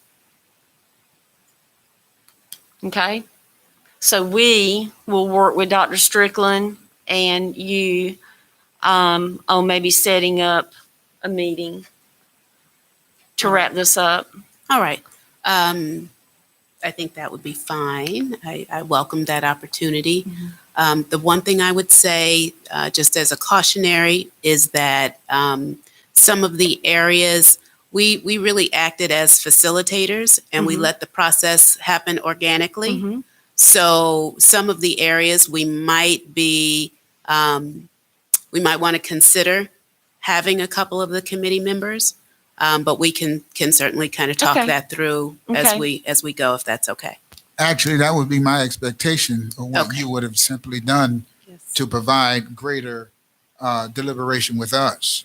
I mean, I thought I kind of took that as a, just old. chip And our off the staff block. liaison is Dr. Strickland, so Yes. I assume she was present in all of the She meetings was. so that she could help be the liaison between the work that was done, staff, and the board. So in closing, I just want to thank you and Paradigm 360. I want to thank all the people that applied to serve, the students, the employees, the clergy, administrators. A sincere thanks from our board for doing the hard work that you did. And this is not an easy topic. And I just want to commend everyone for having the conversation, because with a lot of things going on right now, people are afraid to even have a conversation. So I just want to commend the work that you did, and I want to thank you on behalf of the board. And thank you for being here tonight. Oh, no problem. Thank you all. Thank very you all. much. And thanks to the committee. Great job. Okay, now we will have the Sun Valley High School change order.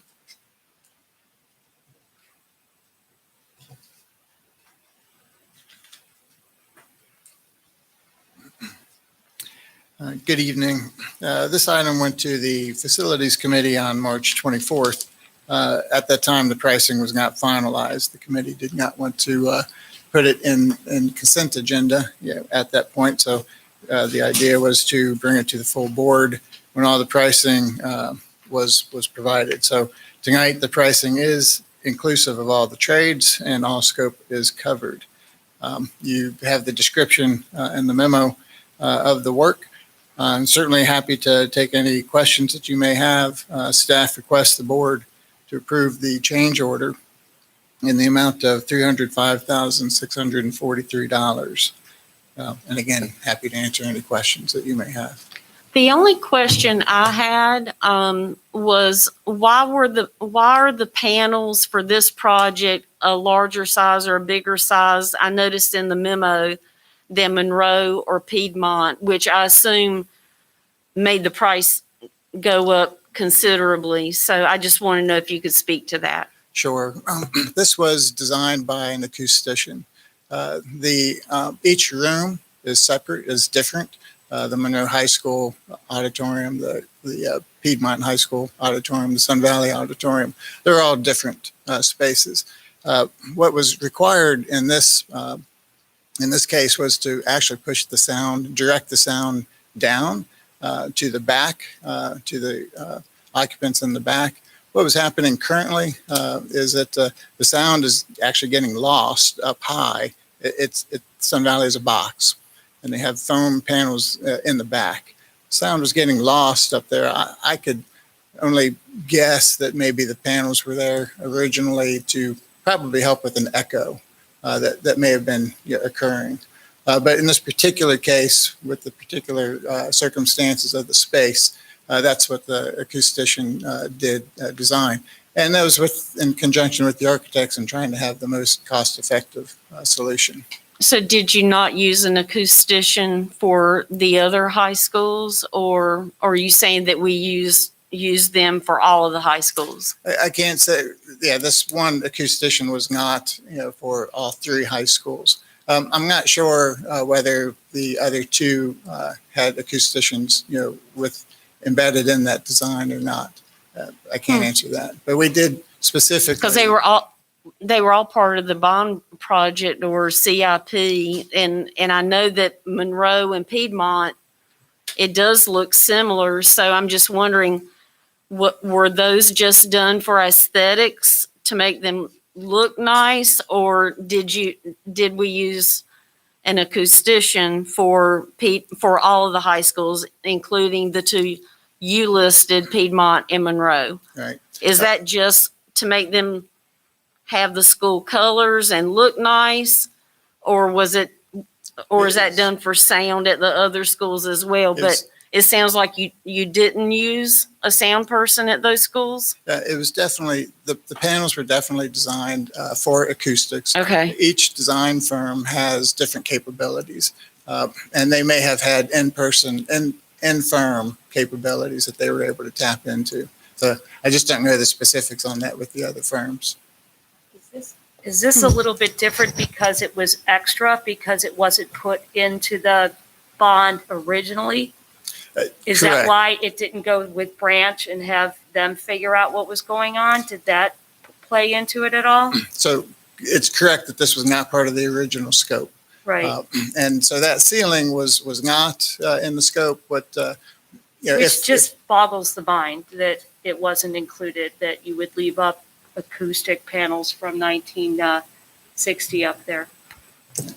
Well, I don't have any concerns. I mean, it just sounds like you clearly did the homework for Sun Valley. I'm just really concerned now that the panels at the other schools, I just need to know, are they doing what they need to do since we didn't use a sound person? So we were able to use those auditoriums prior to COVID. And we didn't actually hear of any kind of issues or complaints about those spaces as far as reverberation or things like that. And certainly that's the best indication. So I think we're on good ground there. And certainly it's a multi-use space. So you do try to accommodate all of the different uses, which is a little difficult to do from a acoustician standpoint, where you try to be decent at all of them, but chances are you aren't going to be great at every single one. Yeah, I'm just, if you used a sound person for this project, I'm just wondering, do you need to have the sound person check Piedmont, check Monroe, check Parkwood? Yeah, we have no indication that we need to do that at this time. So where did the complaint originate? Like, how did the need get brought up? Who brought up the fact that there was an acoustics issue? Well, number one, the panels that are in place are deteriorating. So they really aren't going to last much longer. They're foam panels. They have a lot of age to them. So they're not a long-term solution. They aren't going to last long. Can foam panels get put back up to replace them? Well, again, from the acoustical design and the testing that occurred, it's the wrong solution. But it lasted 50 plus years? It probably not to the enjoyment of the listening. And that's what they're trying to do, is to improve the sound quality for the listener. 305,000 just sounds like an awful lot for ceiling tile and acoustics. And I guess that's my question. Like, you say that the funding could come from CIP and project funds, remaining project funds. Correct. So were we that far under budget on the project, or I'm confused there? Well, we have remaining funds in the bond. This would exhaust those funds. We're at that point where we knew we would be making a transition over to CIP. CIP funds were designated for those items that wanted to be in the bond package, but didn't make it. And we've worked with the school to identify, what those other items, are, what the priority really is for those remaining items. So there were seven projects on the bond, and you're saying that this request would exhaust all of the remaining funds in the bond project? In the Sun Valley High School bond budget. Only the Sun Valley High School bond budget. So so the two questions I had is how much remaining funds do we have in the Sun Valley project and the CIP, and from what year or years are you pulling that from? Sun Valley High School bond balance is approximately $249,000. I'd have to look at the CIP Sun Valley High School amount, and really we've hardly tapped into that. This year's CIP? is this year's or last year's. So when you say we barely tapped into it, does that mean there's going to be money left over that we didn't use for Sun Valley? Well, that's this next project. Originally, we were going to just roll right in with the existing design team and construction team and do this additional work.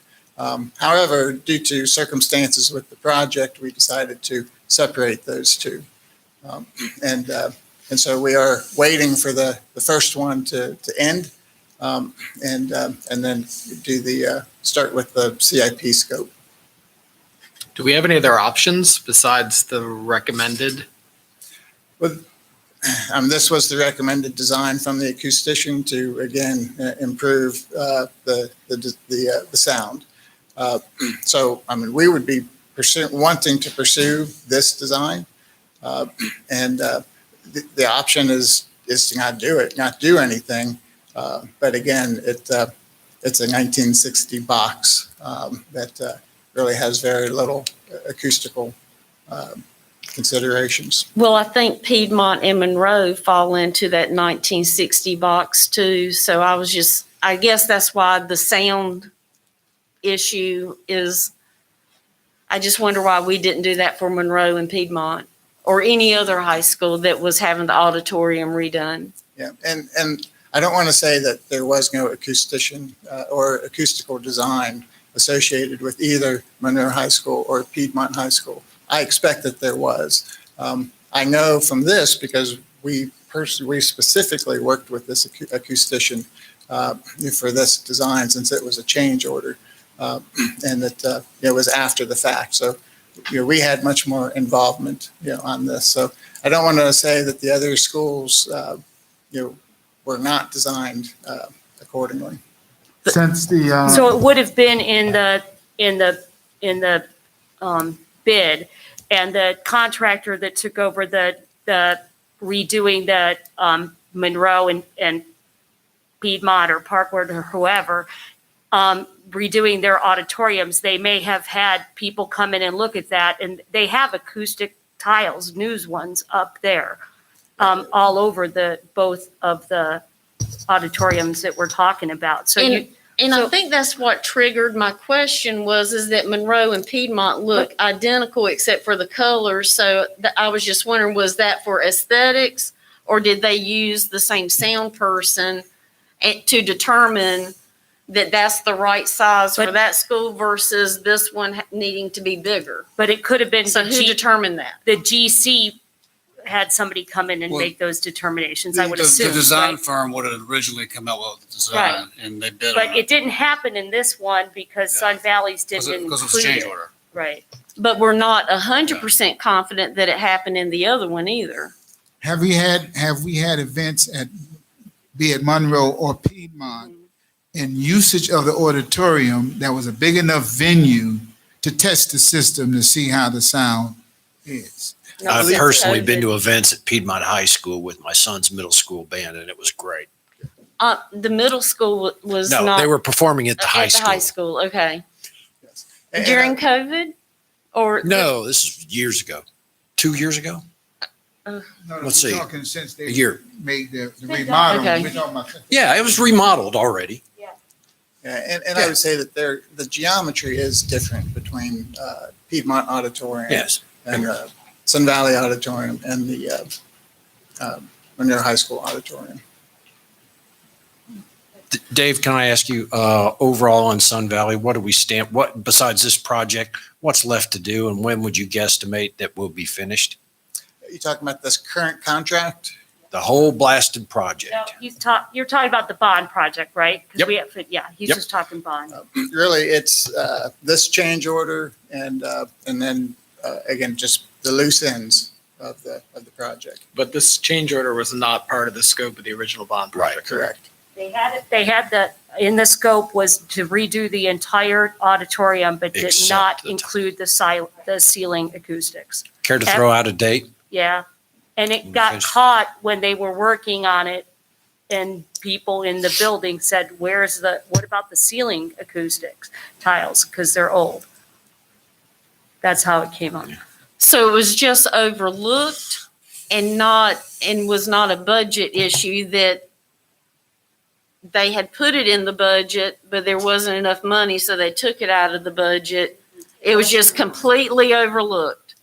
It was not in the scope. I don't know how or why it was determined, if it was determined not to be in the scope. Mr. Burnett, are there other options? I'm not an acoustician, so I see $105,000 price tag here. We're just seeing it. I'm being told it wasn't in the scope. Now we're trying to throw it in. I'm gonna have a hard time saying yes if I don't know that there were other options that were considered, and this is what we recommend.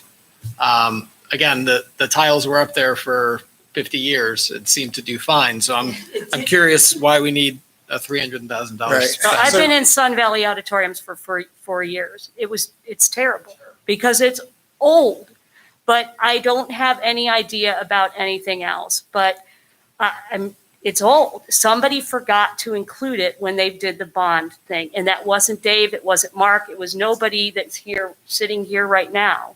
So do we leave it with the 1960s acoustics and let it be that way? Or do we try to do something about it with the less? And what I'm trying to figure out is, does this turn it into Carnegie Hall, or is there a happy medium, right?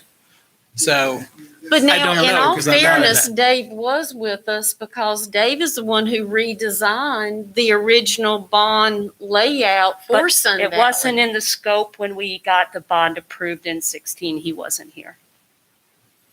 Right, what we did change at the November 20th, 2017 meeting was really reconfiguring several of the bond projects specific to Sun Valley, He changed it for where they went from a the- perimeter layout of new construction and then existing was going to be in the center. We did consolidate new construction to where there was more recent construction on the campus. And the purpose for that was to, A, address circulation, but also B, at some point in the future, those buildings, some of the older original buildings, need to be replaced. And that it's a whole lot easier to do that if they're consolidated as opposed to, and not surrounded by new construction. So a big part of that effort was to look at how you would be redeveloping that campus, in the future, and still maintain the campus and have it continue to operate. Okay. I'd like to make a motion for the Board of Education to approve the change order for Sun Valley in the amount of class is 643. Second.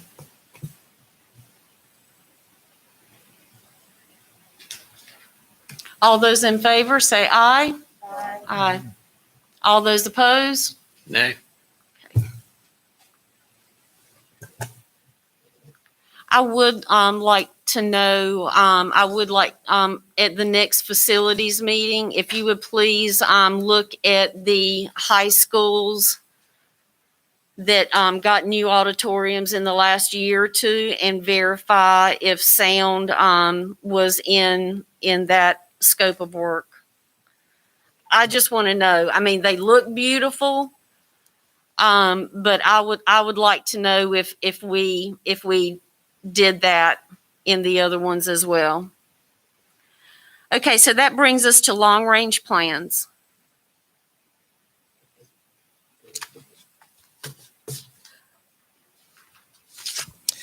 Good evening. I realize the hour is late, so I'll be brief and concise. At your seats tonight, Ms. Malarkey left you all a couple of sheets. Mm-hmm.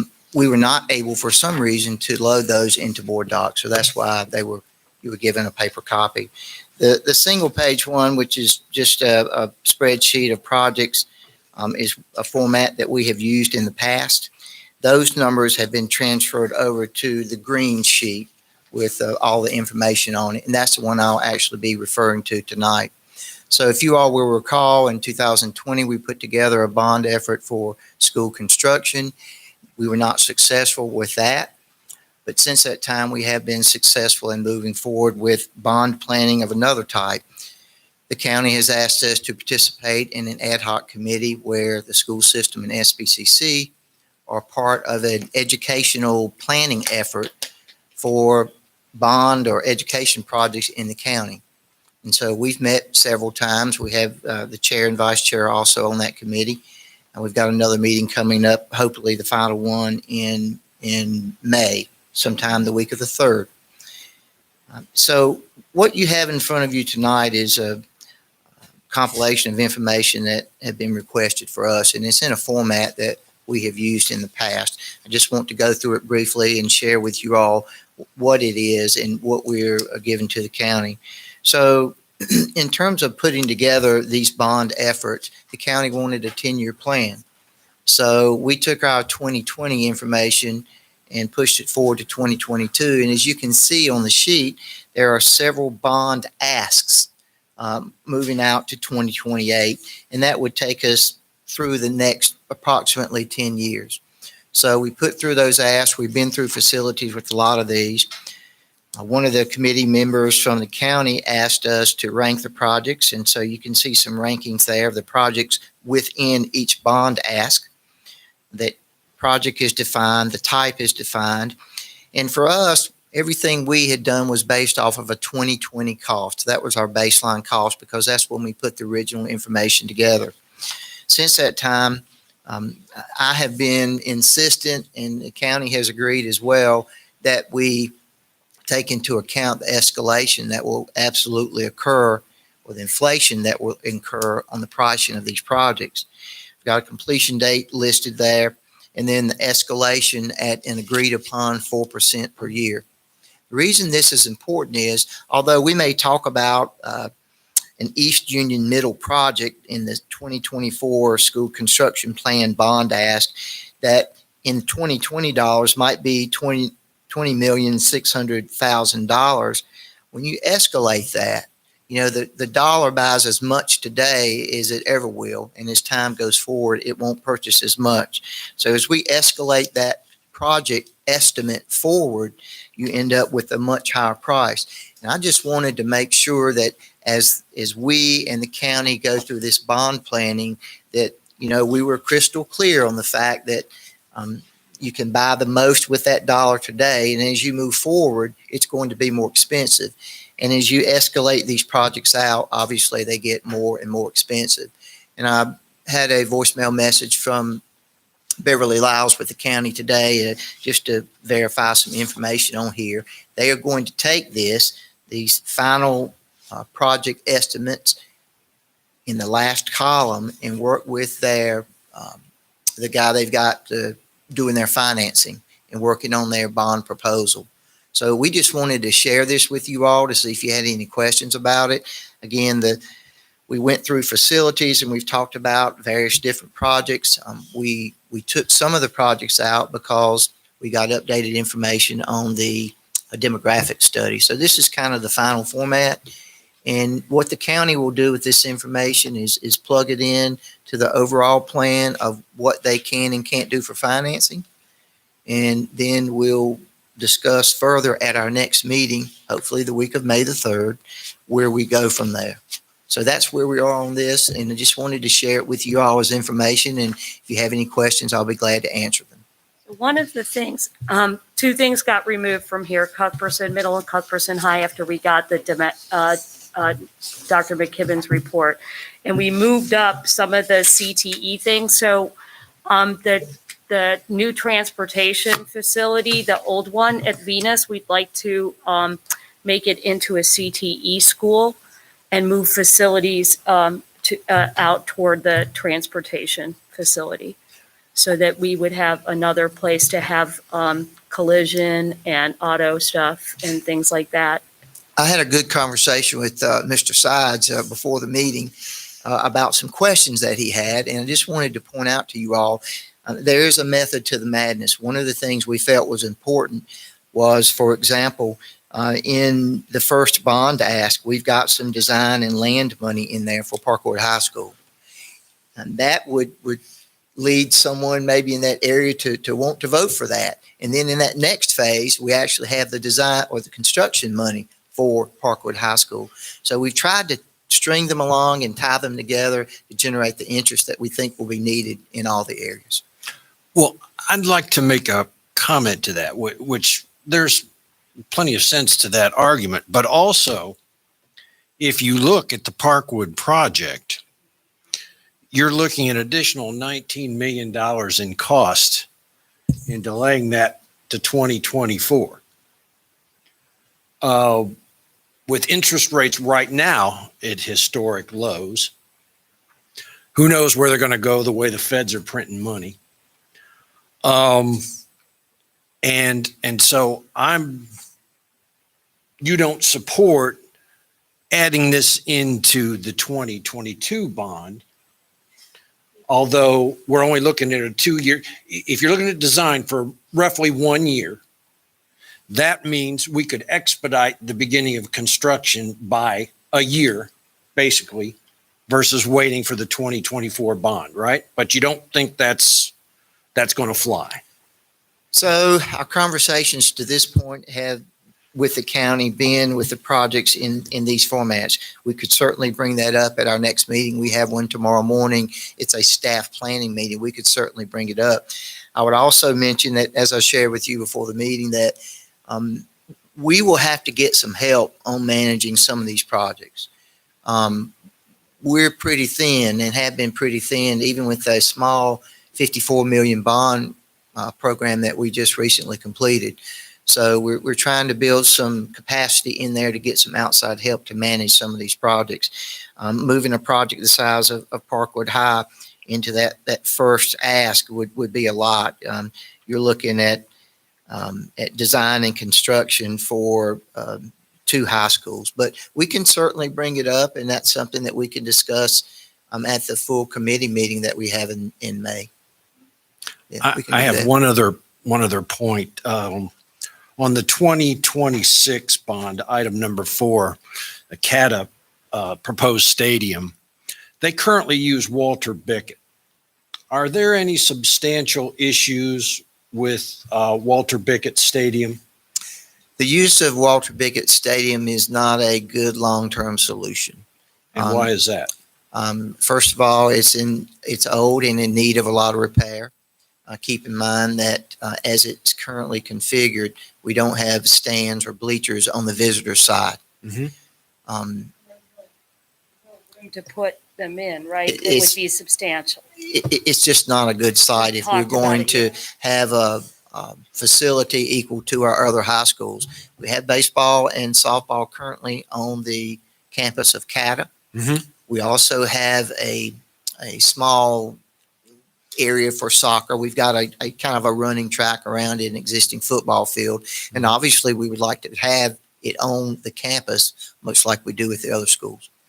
Do you feel that it would take as much as $13 million for a new stadium to bring Walter Bickett to a usable proposition? Here's my concern. Right now at CATA, we have how many classes have a lottery due to more demand than supply? Right. Okay. And then we're talking about spending $13 million for a stadium. My concern is my personal preference. Now, let me give a disclaimer, because my youngest son is going to be attending CATA next year, and my father was a high school football coach. So I don't want to get emails that I hate football or hate CATA. But seriously, we have a over demand to our magnet school that is arts and technology, and we're going to invest $13 million in a football stadium where, what was it, 2 years ago, they were unable to field a team due to lack of interest or organization or lack of a coach, what have you. So I'm concerned that's a significant investment. But I think that's farther along in the plan so that we can keep an eye on that. That's something that we talked about. So several things. Keep in mind that we call them football stadiums, but there are many other sports that participate in those stadiums, right? Lacrosse and soccer. To answer your first question, I would not offer a guesstimate right now about the Walter Bickett Stadium, the existing stadium, because we haven't really done any research on that. I would, though, however, add that keep in mind in terms of that Walter Bickett campus, the Ed Center I'm mentioning. Yeah. We've got some changes. We've got some plans down the road to try to get out of South Providence as well. And so I would hate to shoehorn us into a position of having a big, huge stadium there and not having the opportunity to use some of that land for a centrally located South Providence. There's another approach that I think we should consider before we invest this money. And that in other states, I know from specifically the state of Texas, because of their growth, similar situation, high schools share stadiums. Monroe High School has a beautiful artificial turf, beautiful stadium. So we're not going to tear up their grass. I think we should, again, give consideration to sharing of the facility again, and potentially look at diverting that money to expanding the footprint of CATA to be able to accommodate the demand for the classes there and potentially expand them so that any CTE class that's offered anywhere in this county can be offered in CATA and the IB program transferred. And the important part about that is CATA, we provide transportation. So transportation is not a barrier to the CTE classes. And so I think that should be foremost, looking at those alternatives.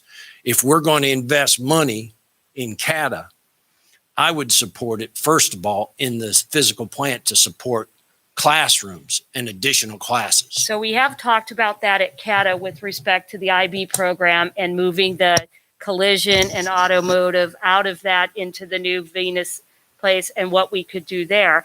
It would be I understand what you're saying. It would be the only high school in Union County who doesn't have its own. In Texas, they started it with that, right? So they share these big, huge stadiums. That's not what we've done here. There's lots of other places that do it too. Private schools use public schools auditory or football things in Ohio all the time. So they don't build their own stadiums. They just pay the public schools to use them.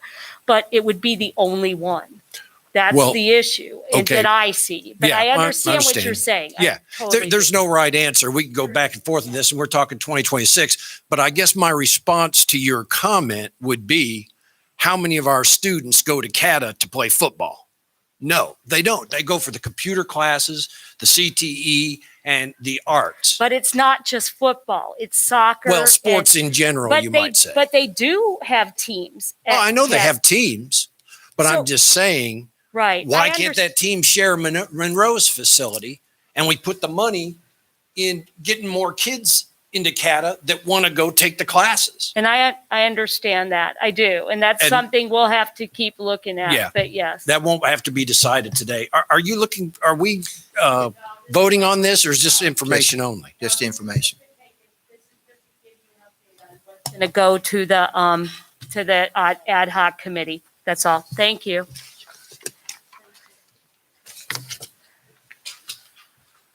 That brings us to board comments. Hearing none, we will move to announcements, and I will begin by saying, Dr. Breedlove, is he still here? I want to work with you on this. We currently have curriculum scheduled for the 22nd at 11 a.m. And we have and I want everyone to make a note of this too. This month, also on the 22nd, we have Appeals Panel A with myself, Mr. Price, and Reverend Benson. So not knowing if we're going to have any appeals on the 22nd or not, I wanted to go ahead and let you know that I may be in appeals, or I could just let Mr. Price or Mr. Benson run appeals without me for curriculum on the 22nd at 11. Are there any other, one more announcement? We're going to have a Board of Education budget work session on the 20th here at the PDC at 6 p.m.